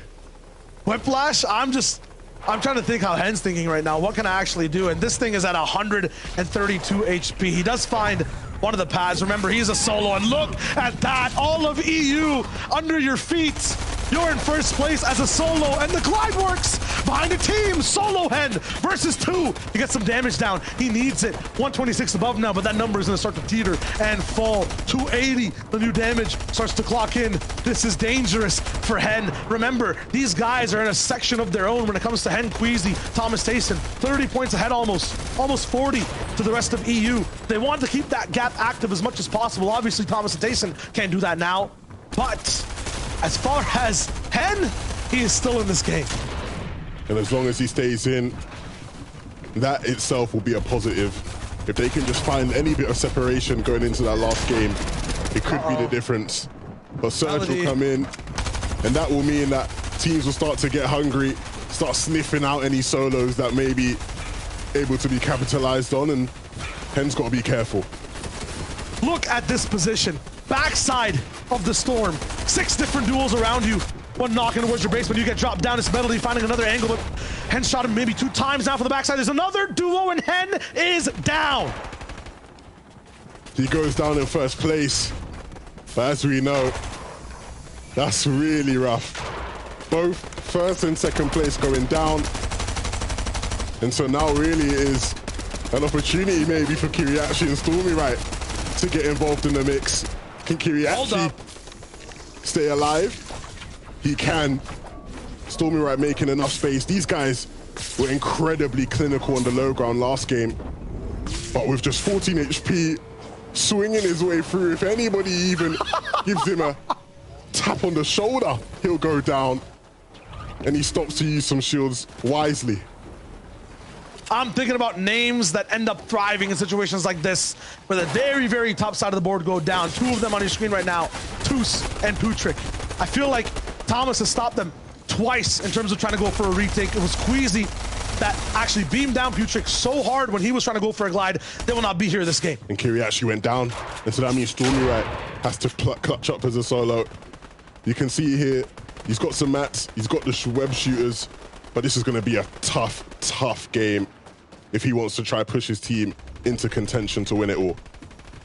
Usually they're alive as a duo, but he will be in that solo spot. Reversal as well on the other side, right? Joe and Vino, both alive. Right above him, usually they have a solo situation to deal with. I'm thinking about one more duo as well on the side of Putrick and Toos. Janice Vortex, also alive for the moment. They're very good 11 at stealing these games, being in the best positions. And I'm feeling like this is a day 1 overall with an Austin Pink on high ground in terms of how the style looks for the game. They might even come back in this competition. Yeah, and Pink and Nas, right? They've really struggled in games this season to gain high amounts of eliminations when they do win games. But sitting there just outside the top 10, this would be the time to change that. Janice Vortex want to hit this pad, a little bit of damage done, a lot of damage done on both players. And look at the loadouts. There's no way for them to really get it back. Look at the threshold as well, 99 below. This is absolutely atrocious for Janice and Vortex. I'm not even sure if Vortex can catch up to the spot that they're at right now, but Trulix and Chico are the ones going for high ground. Queasy will not be able to stop them for the moment. Stormy Right doing his best to try to stay inside this game. As much damage as possible to people in the storm. Possibility of the actual damage from the outside of the circle to help him claim any of these eliminations. Not going to be possible. It is Trulex and Chico that claim that high ground. Clement and Floki going to be there towards mid. Pablo and Swag alive as well. So all the offbeat people are there. And Stormy Right does not actually trip. It's just a super swing. He's fine. He scared me for a moment. If he had gone down, that would have been heartbreaking, but he doesn't have the web shooters left. Going to do well to farm some bricks, some nice map awareness. But how far is that going to get him? Because he has to climb a mountain, not just metaphorically, but literally.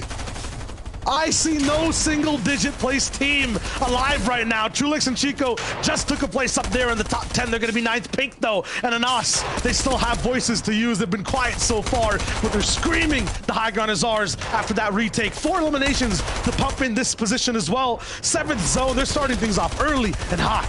They've done well, right? They've not lost focus of what the goal and the task ahead is. They had a bit of a slump, but they are sitting on height where they are comfortable. But like I said earlier, they need to try and get some eliminations to pair with it. Stormy right now, high on Anea, but he's in the backside of the zone with a duo knocking on his door, but he has no answers for them. He just has to drop down and get out of dodge. He's in low ground. That's Vino and Joe's lair. Floki also drops down at the same moment, and Janice is there too to lock one down. And Awesome Pink, though, still on high ground, and everyone switched to wood builds. That puts a big smile on Anas' face. This is where he just starts to beam down every team.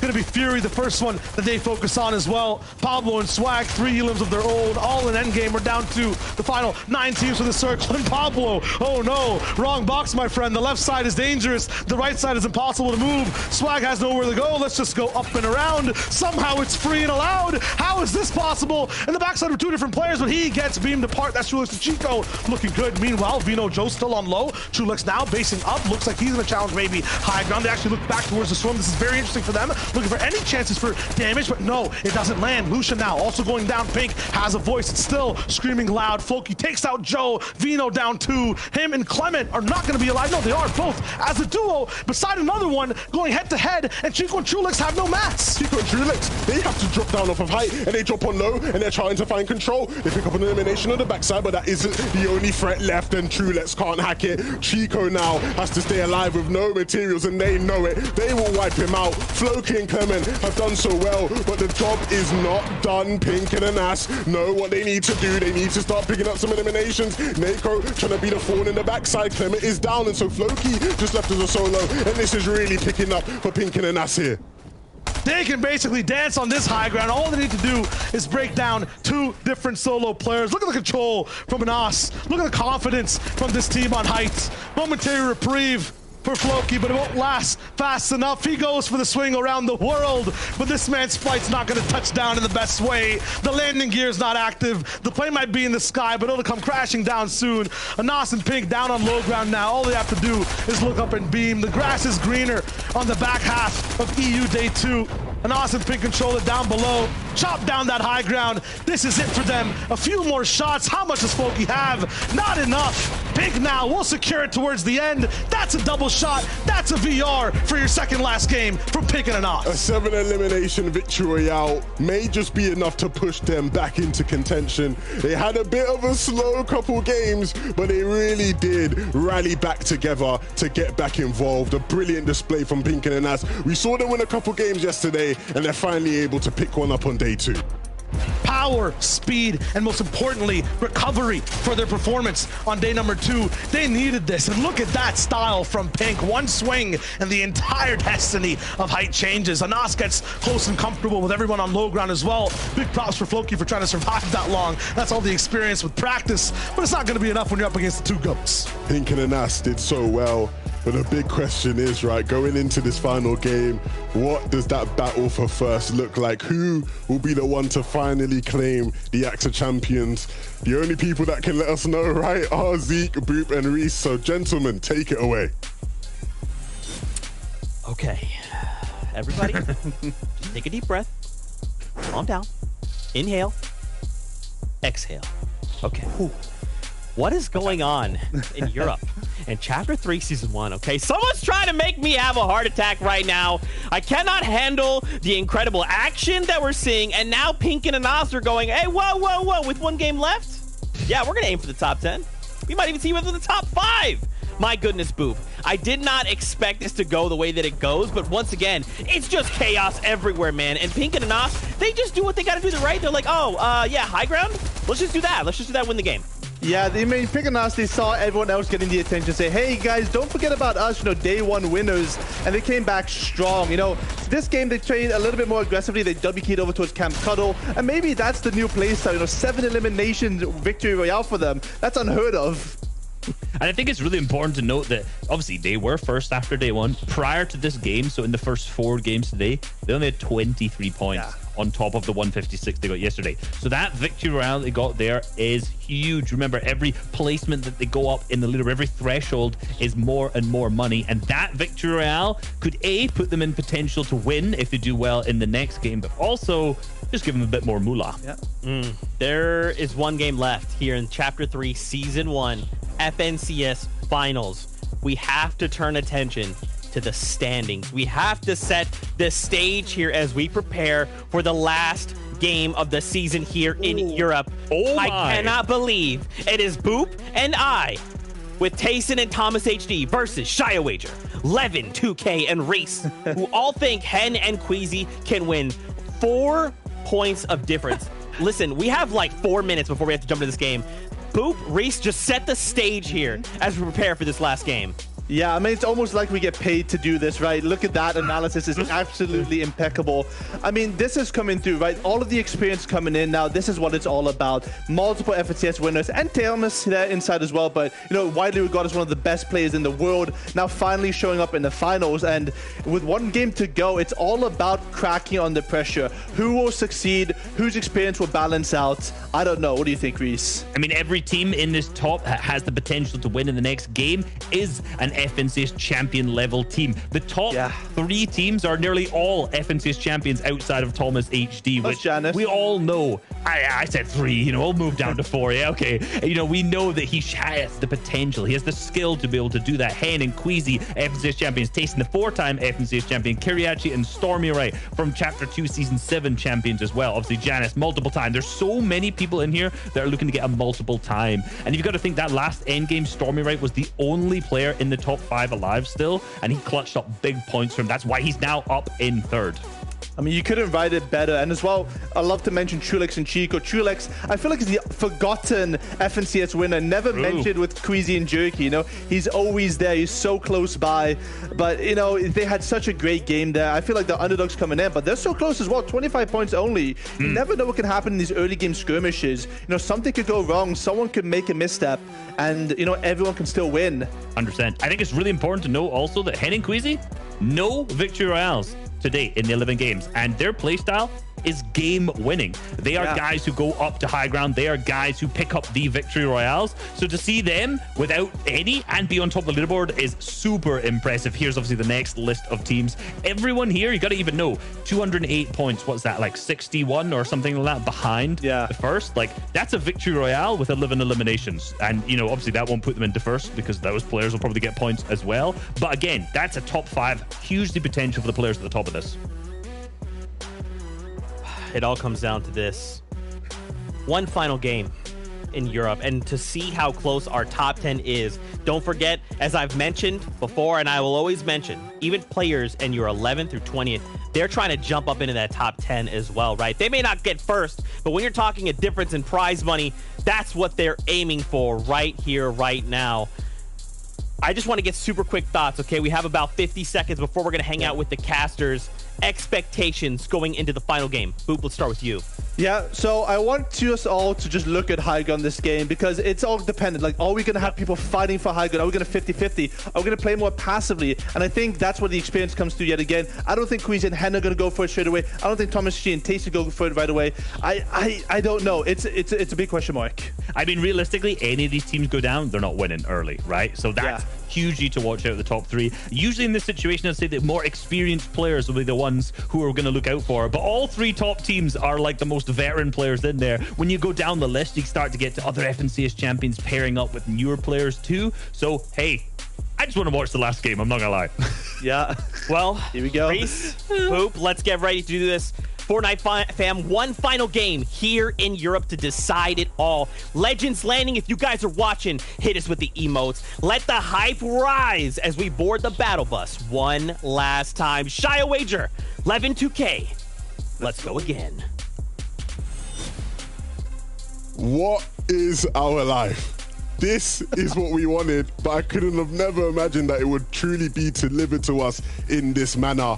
The final game of the FNCS. It's been a great season, but this is about to be an even greater finish.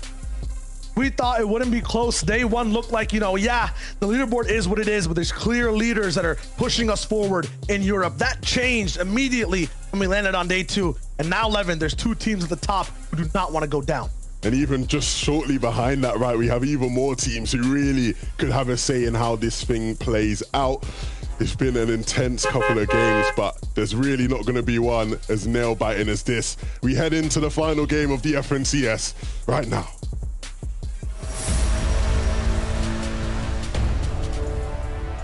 Game number 12, European FNCS, $1.3 million on the line to hand out to every player.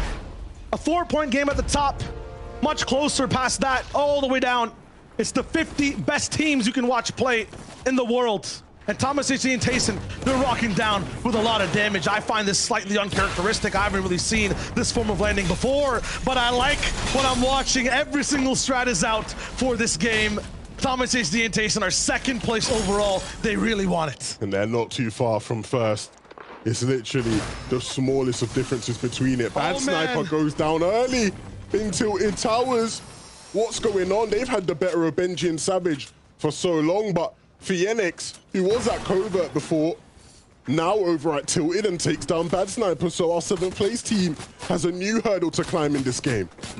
Every person that likes to tune in sometimes only comes through for the final game of Fortnite for the regions. If you're not comfortable or used to watching competitive Fortnite, every single player has a certain drop they usually land at. Right now, that's being changed up inside Tilted. That's where Benji and Savage, a lot of names you guys recognize, are going to be landing. That's where a bunch of players on the map are. Free Llama for Hen and Queasy as well. Why are this team or this duo important, Levin?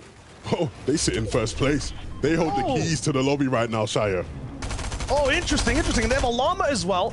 Haven't gotten a single launch pad all day, somehow still in that first place. Psycho Clown and Oipic. Rolls will also be rolling through right now. A team that has never really been in the FNCS finals. A team that just plays like just another duo you love to watch throughout the day. They aren't legends. They're making their new stride. They're the next generation. And right now, they've been struggling on a fight off spawn over and over again. Somehow still in that top 10. Grows is down, all down to Clown. Him against Hookah and Zestin, 1v2. This is not the same as many other games we see. Usually they're winning this off-spawn fight, but now you see things as well from the starting position. They're always isolated 2v2. A third party doesn't come in fast. It's Chapix and Seti who are here, who've been having a rough finals the entire time. These are legends in their own right, but they haven't found their footing in EU this weekend. Yeah, in last game, we saw Chapix and Seti try to get involved in this fight, come in third party, and they were just a bit too late to the action. This time, though, they are speedy. They're quick with it. They don't want to miss out, and this is exactly why they know that they can capitalize. Clown has a 2v1, and even though they've not been on their best performance, Seti and Chapix in a 2v1 is never a fun fight to take. Third place overall, Stormy Rat Kiriachi. They've been sitting in 6th throughout the entire day out of 50 duos that are playing so far.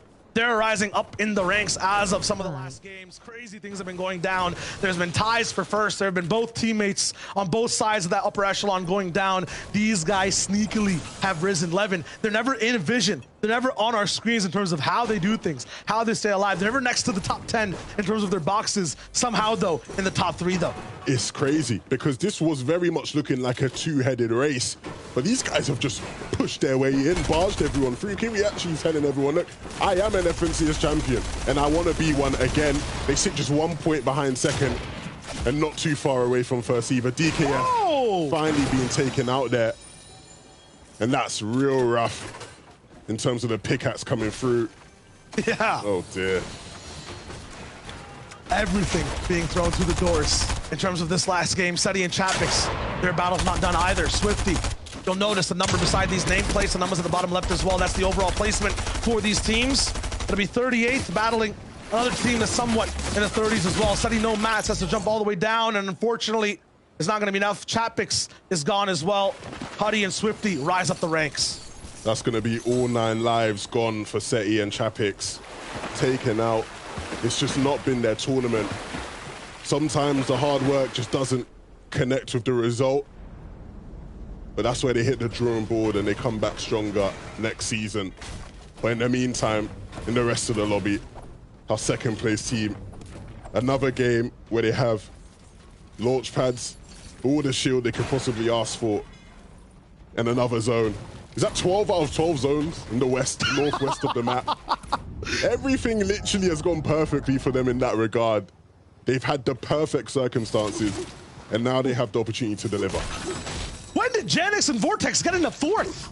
These guys have just been chilling the entire time. They literally get 1 win and they sleep and they do nothing for the rest of the day. Somehow, in top 5, next to Kuriachi, next to, we have Thomas Tayson and Hen and Queasy as well. I mean, if these guys are in contention and they're focused, Levin, right? I mean, this team always just feels like they lack focus. If they're focused, it's the business. It's time. Talk about the business too. Benji Fishy looking kind of nice with the tucks. He's rolling in. But unfortunately, Savage once again down 114 points. They're in 30th place overall.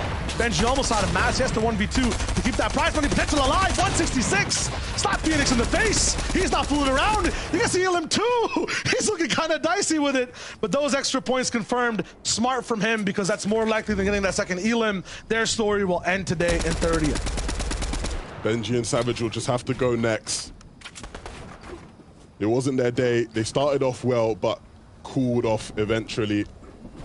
Janice and Vortex, though, it's hard to predict at times their trajectory.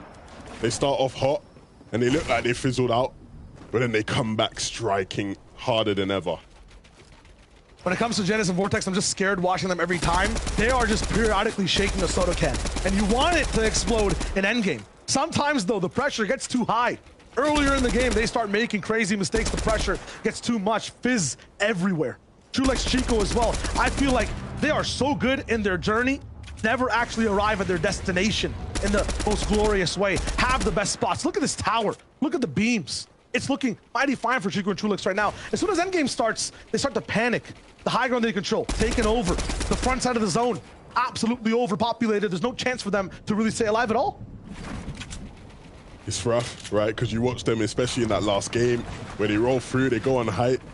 Trulix trying to show people he did play with Queasy, right? He understands the ways of the high ground, but they just haven't quite been able to materialize it yet. They still sit in 5th place, and it's been an impressive run. But will they be able to close it out in even more spectacular fashion? That remains to be seen. Lots of action all around the map. We'll see some of those middling teams go down and go for their final fights on the Fortnite island. PKR and Mappy having a little bit of a rough day, but they find a few eliminations back and forth. Kiko and Mosh, not going to make it too easy for them, though. PKR finally going down, taking over. Meanwhile, Stompy Jew, they're rocking in as well. The right side of the island. It's been such a rough fight, and it's not going too well for them either. I feel so sad watching all of these fights, because the reality is the nature of Fortnite, the nature of this community is, with a lot of these teams, this is going to be the last time we ever see them compete with each other. Genuinely, this might be the last time you ever see Benji Fishy with Mr. Savage by his side in a lobby of this caliber. Every single fight is just a closing of the chapter for so many of these teams. And now I want to focus on a little bit of the top 4. Who are they? What are their qualities? How do they play? For me, Hen and Queasy, if they had a superpower, it'd be invisibility, Levin. Somehow untouched as they move around, get to high ground, undetected, unseen, and then just have power and control. They truly are thieves in the night, right? Always available there to steal high ground away from whoever thinks they have it. But these guys truly have shown at times that they can be the bosses in that regard. And so sitting in first, again, that confidence is strong for them. On the bottom left, Kiriachi and Stormy right, I would give them the tags of duelists. Very good at taking fights 2-on-2 against one other team. That's how they build up their surge. That's how they beam people across the map. As soon as you add a third party to the mix, though, I feel like that has been their weakness throughout the entire day. The big thing for them, though, is that if they can get deeper into these games, they've shown that in end games, they can find control on low ground, right? Even in all the chaos and all the madness, they can be the ones to stop anybody from dropping down and finding any sense of a home down there. And so that really is the winning condition for those boys. We end up with Thomas and Tayson. I would call them team marketing. Every single zone in the entire game on their POI, every single situation, blessing them. But at the same time, they have the best drop in the game, Levin. Launch pads, time and time, over and over again, right? That is something that's so scarce in this meta. If you're used to watching Fortnite in the past, yeah, they might be prevalent. Over here, not many teams have them. And also being said, they're the unfair team. We mentioned it, right? Imagine having to deal with Thomas HD, one of the best players in the world. You take him down, Tayson pops up. What do? There's not much you can do other than just be knocked or be eliminated, right? Oftentimes, it's like running into a brick wall. How many times can you continue to run into that brick wall without realizing that there is nothing you can do? They are basically the final boss, and they've got 2 phases, is what I'm trying to put down here. You have to be able to do the entire fight without being scathed, touched even once, or you're down. Then we have Janice and Vortex in 4th place. I mean, these guys, I don't know what tag to add to them. Mystery men, an enigma. I don't know how they approach this game. You have a knack for them, Levin. You know exactly when they can win. You've called it multiple times. Talk to me here.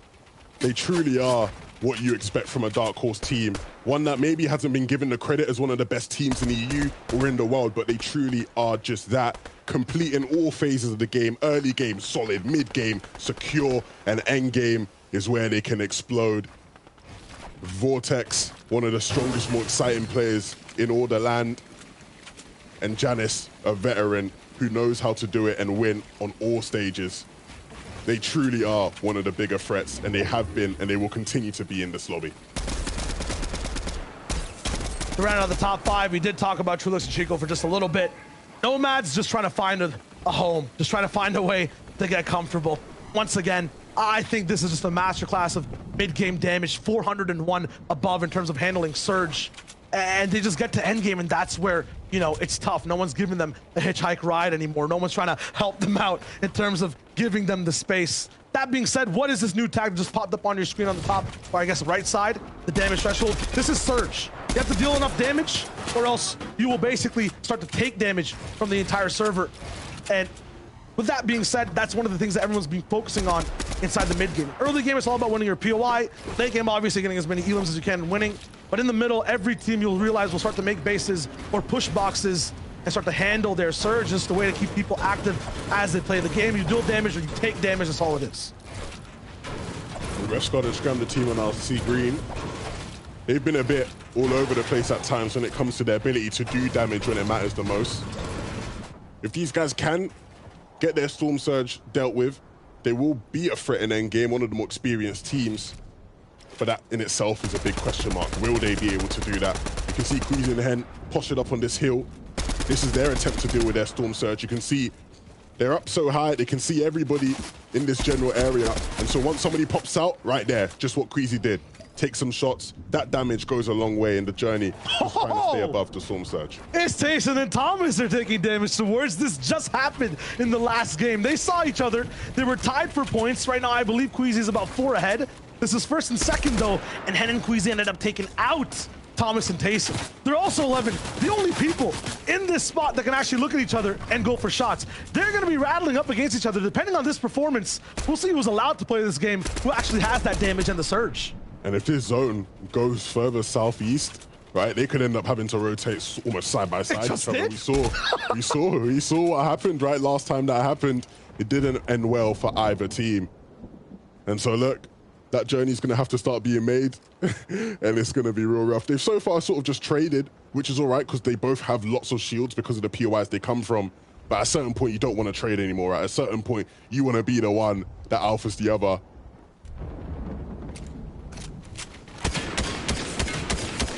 Face check mark button, kiss mark check mark button. For all these teams, I want to explain it a little bit and what they're walking away with today. Hearts, kiss mark, smiling face with hearts. Sitting on $300,000 in their position in first place. Revolving hearts, kiss mark.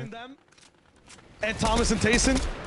Thomas and Revolving hearts, check mark button, sweat droplet, smiling face with hearts. Zany face, smiling face with hearts, revolving hearts, thumbs up, thumbs up. Third place overall will walk away with 150K. So you can see the amounts start to get up, and up more as we go through these rankings.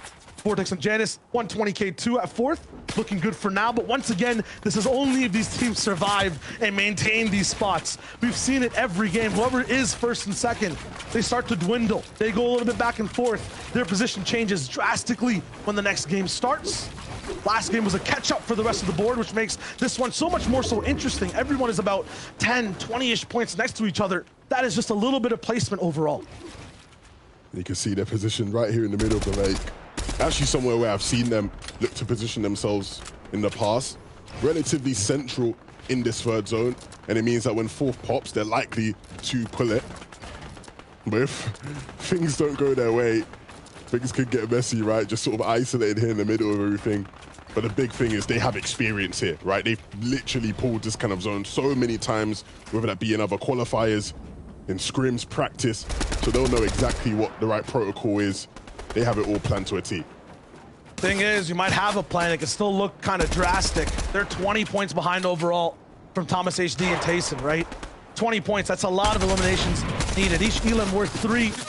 you can do the math. They got to just keep racking things up and have a stellar performance. Tayson goes down to Aqua. This split base to try to gain control of the north side of the map leads to disastrous results for Thomas HD. He will try to go for a little bit of that finish on Noah Riley. He will come through. Maybe he can get the mats. But the second place team, the head-to-head matchup we were looking forward to facing and watching, gets fractured in half. And Tayson is down. Thomas truly is half man, half amazing, but at what point is it too much for him? At what point is it really too much of a mountain to climb? This is going to be a real tough ending. Aqua was able to get the reboot on O'Reilly, but Thomas won't be able to have that same benefit. And even then, it doesn't matter. He gets 3 more. Noah Riley brought back from the lobby by Aqua. There's no chance for Aqua to go back. The zone does too much damage now to get the reboot again, but that's 3 points for Thomas HD to have again. He just has to wait. There's an airdrop here as well. That's another pad. If there is a person in this game that can solo an endgame, it might be Thomas. He might have another free pick here. It's up against Aqua. He knows it's the 1v1, but the more noise he makes, everyone else on the server will start to shoot, and those shots start to come from a long distance. They won't do too much damage, but Thomas has to be careful. One mistake, his HP totals go down. He has to just push forward for this fight. 35 seconds left for the zone move as well. He has some time to work with, but in all these metal builds, this SMG is not going to do too much damage to those fully built walls. To try to go for that pressure, he's going to elect to just back up a bit. Go for the package. It's going to be fine. Will it drop a launch pad? Does he have the marketing? No. No pad for him. No, yes, absolutely. 2 pads now for him to rock in with. I have to assume that Tayson might have used one earlier on before, so it's going to be fine for him for now. Aqua is going to be here on low ground, fully beefed up with the shield. I'm not sure what the surge situation looks like for Thomas HD either. But what I do know is there are at least 4 teams looking this way. No matter what decision he makes here, the eyes will be on him in this lobby. This is going to be a real tough rotation. Aqua lands at the bugle, so he has the web shooters, I believe. And Thomas doing what probably was the best option, right? Looking to go towards this hill, using it as cover. And he does take a bit of damage, but he has the shields to recover.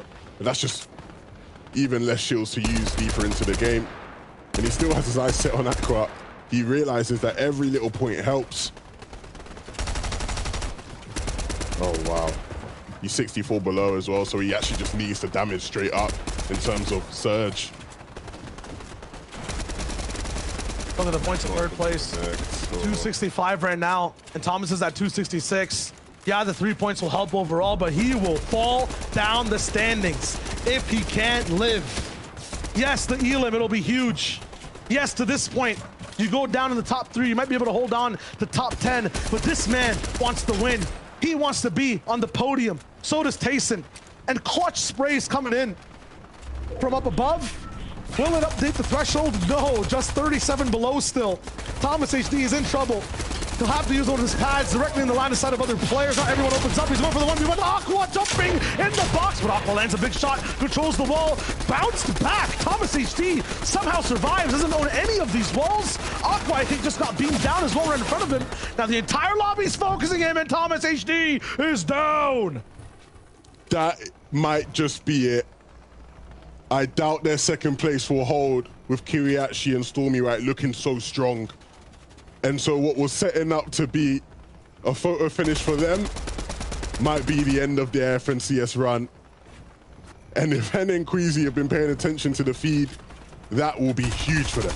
This happened last game though. They took down Thomas HD and Tayson, and then the next 20 seconds they looked a bit too happy-go-lucky. They got a bit too fruitful with the way they were playing the game. A miss-edit a little bit possibly. They were trying to hit a pad, but looks like I got blocked. They'll go down for it again, blocked once more. Hen falls down and jumps. They barely took any damage, just 1 zone tick. They're looking good, composed. All they need to do right now is stay alive. And they can do that. They've been able to so well. We talked about how they can be so sneaky, almost like they're invisible in these games. And some nice damage being dealt. Hen, you can feel he's in rhythm, hitting the shots when needed. And this is everything. This is their chance. Last year, FNCS, the first one of the year, Hen was victorious. 2022, can he do it again?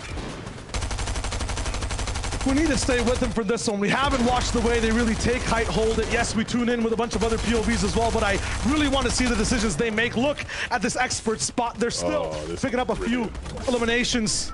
None of them will actually go towards points credits, though. It's just the pressure, because Tripper and Vidil are there to pick those ones up. It's fully aquatic. 11-2K, look at the zone. I'm loving this. I am absolutely loving this. And if you remember back, right, this will be great for Janice and Vortex. They were prepared, right? And so I'm sure they'll be sitting pretty. The Hen and Queasy deal with it so well. And you can see Hen doesn't stop, right? He's constantly looking for these opportunities. He can smell it from a mile away. And now, as the zone pulls towards that northeast, this is where champions are made. 104 below somehow. Oh no, 273. The update came through.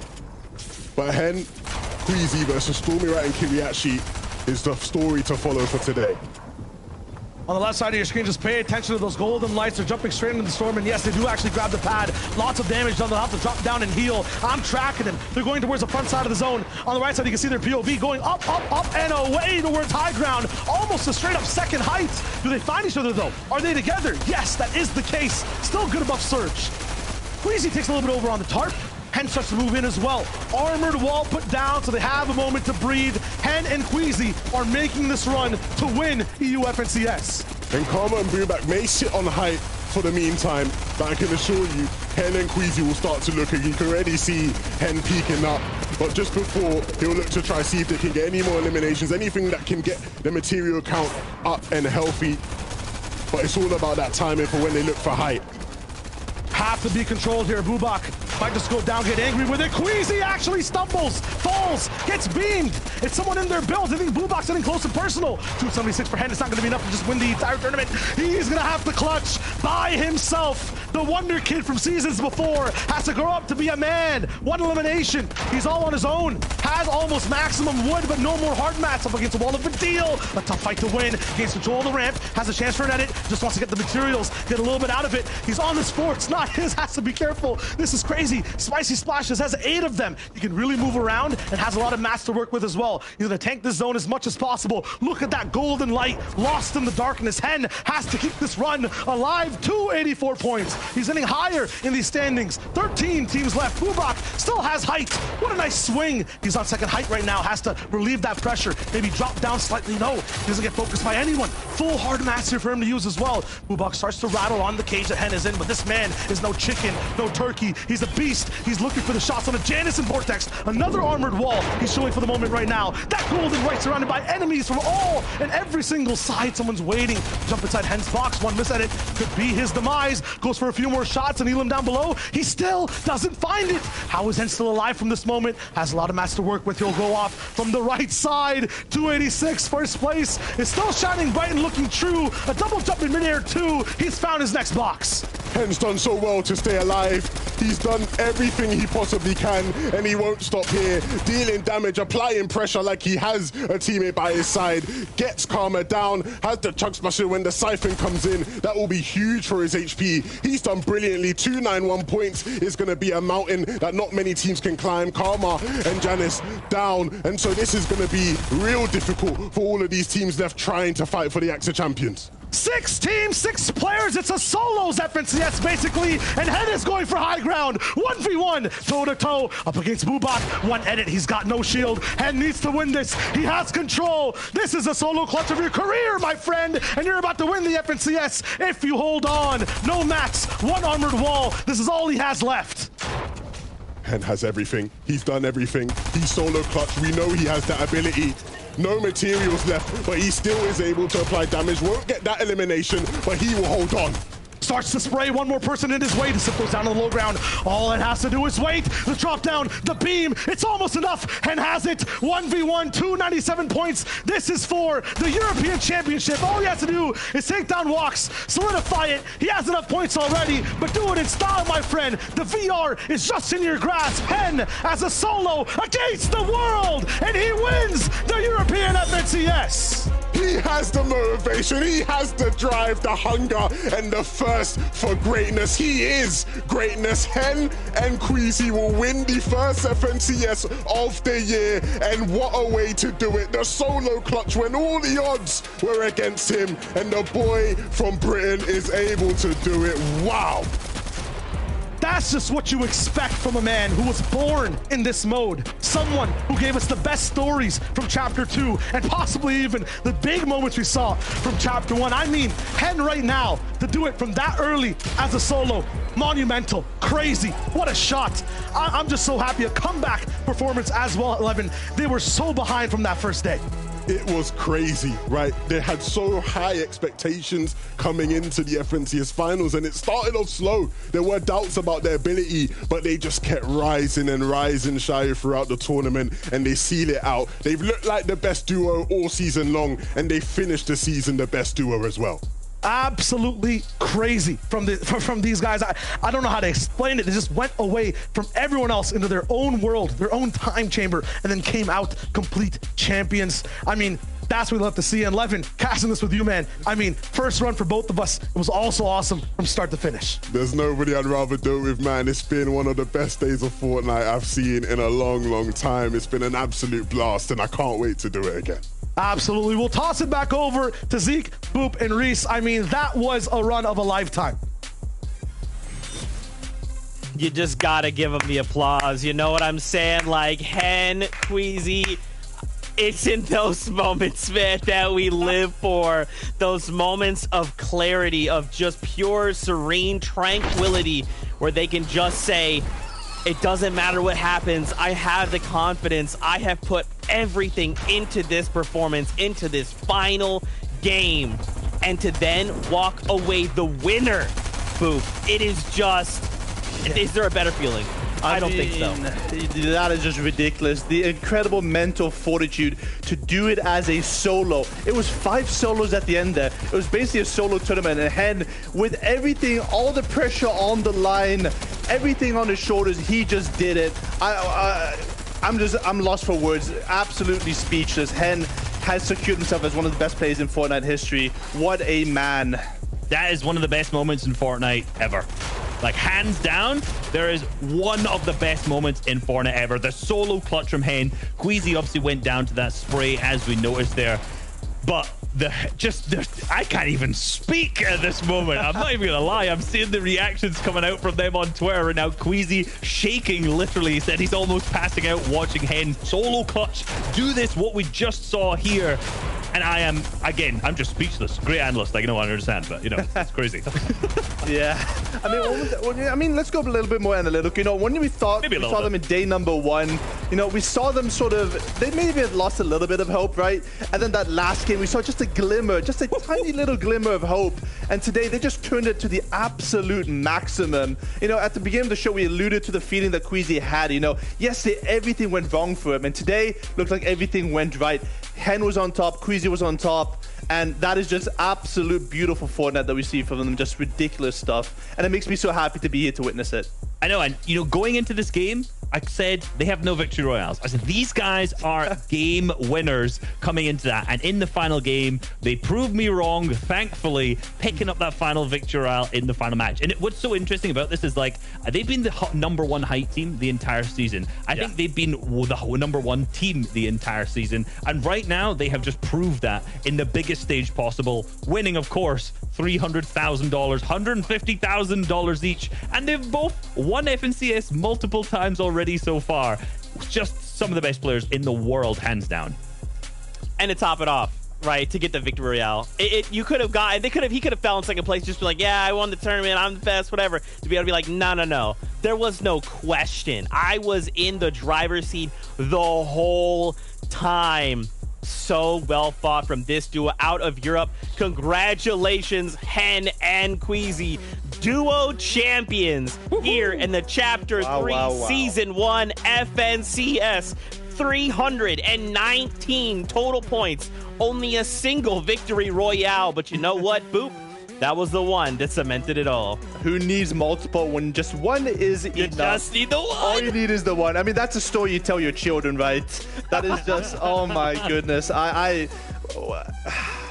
You know, it's bad when me and Reese have nothing to say about I know, it. we were literally run out of things to say at this point. Honestly, what I think is so interesting about this team is just the dynamic. Obviously, I've said how many times it's built up of double champions, one of the only 4 teams that is both FNCS champions on that. But the team dynamic's so good. You've got Queasy, who's that calculated player who's a little bit overly safe sometimes. Interestingly enough, him going down first there was very uncharacteristic of that. Yeah. Usually it's Hen who's the super aggressive one, who's going to jump into boxes, who, if you've watched any of their games back, I would highly recommend it. I'm not just plugging their YouTube here, but if you watch back the gameplay, firstly, amazing gameplay. Secondly, comms, amazing, hilarious. You're going to hear Queasy just be like, Hen, just trying to get him to rein things back in. So to see Queasy go down first, uncharacteristic, but you're leaving someone like Hen the reins. You're handing them over to him to pop off, to give those kind of solo performances, to win championships.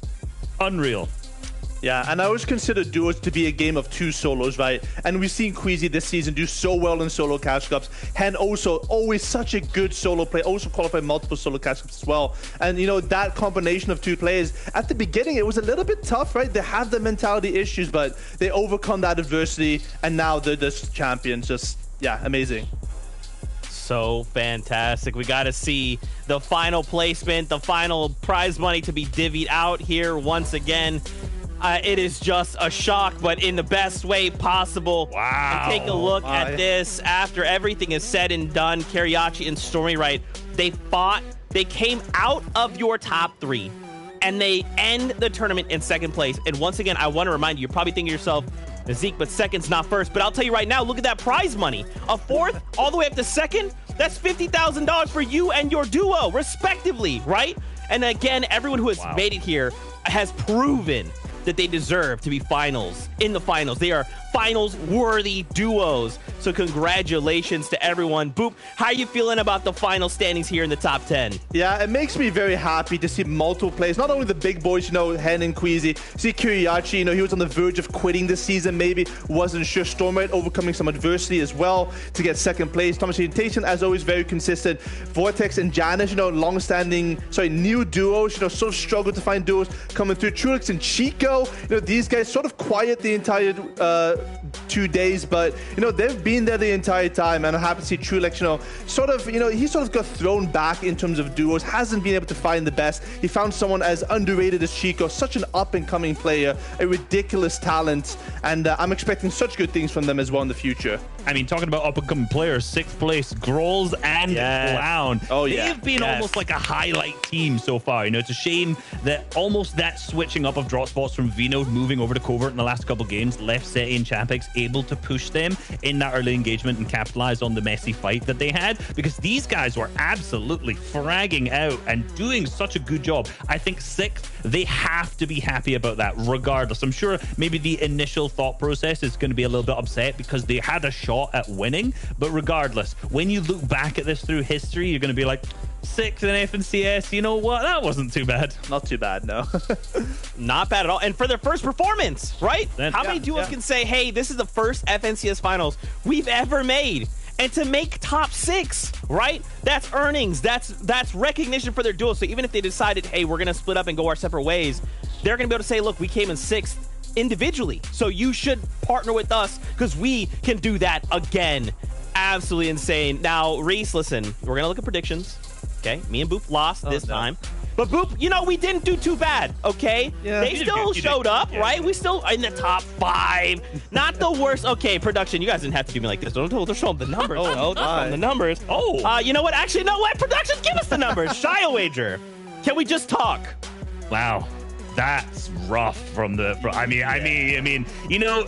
New analyst on the desk, Boop. I get it, 4 points for yourself. You know, maybe next season it'll come back up. We just got. I don't know how this is marked because I got 1st place. Me, Shio, and Levin all got 1st place. How's that only 3 points? You know, I'm feeling that this is rigged a little bit here. I'll take 2nd place right over. And obviously, just me, Shio, and Levin. I'm making it really hard for production saying a bunch of names here, which is great. They're gonna who am I gonna highlight next? But no, me, Shio, Levin. Obviously, all 3 of us went with Heezy. I'm combining them now. They make shoes or something at this point. Hen and Queasy, obviously, as our predictions, picking that 1st place, and of course, Mum also went with that. That's what really matters here. Let's be real. Yeah, unfortunately, Mama Reese will be taking my job next season. She's the better analyst, absolute legend that she is. It hurts me. I know. But those 4 points, yeah, I think it's going to be that way. Hey, at least I beat someone. It's fine. That's true. That's true. Guys, thank you all so much for hanging out with us. This has been the conclusion of the FNCS here in Europe. If you were watching in Legends Landing, we appreciate it. Use your favorite email. Throw all the tomatoes all over the place. Now, if you're still wanting more, you're like, Zeke, this has been incredible. I want to watch more. We have NA East and NA West. 2 more regions, 6 games in both of those regions, and champions to be crowned. So make sure you stick around for that. It has been a pleasure hanging out with all of you who have watched, from Shia Wager and Levin, Boop and Reese and myself, and from the entire production team. We're so thankful and just happy that it has all gone down the way it has. Until next time, Fortnite fam, we love you. Keep yourselves safe. And as always, we'll see you guys on the battle bus. Beep, beep. Much love. I do it.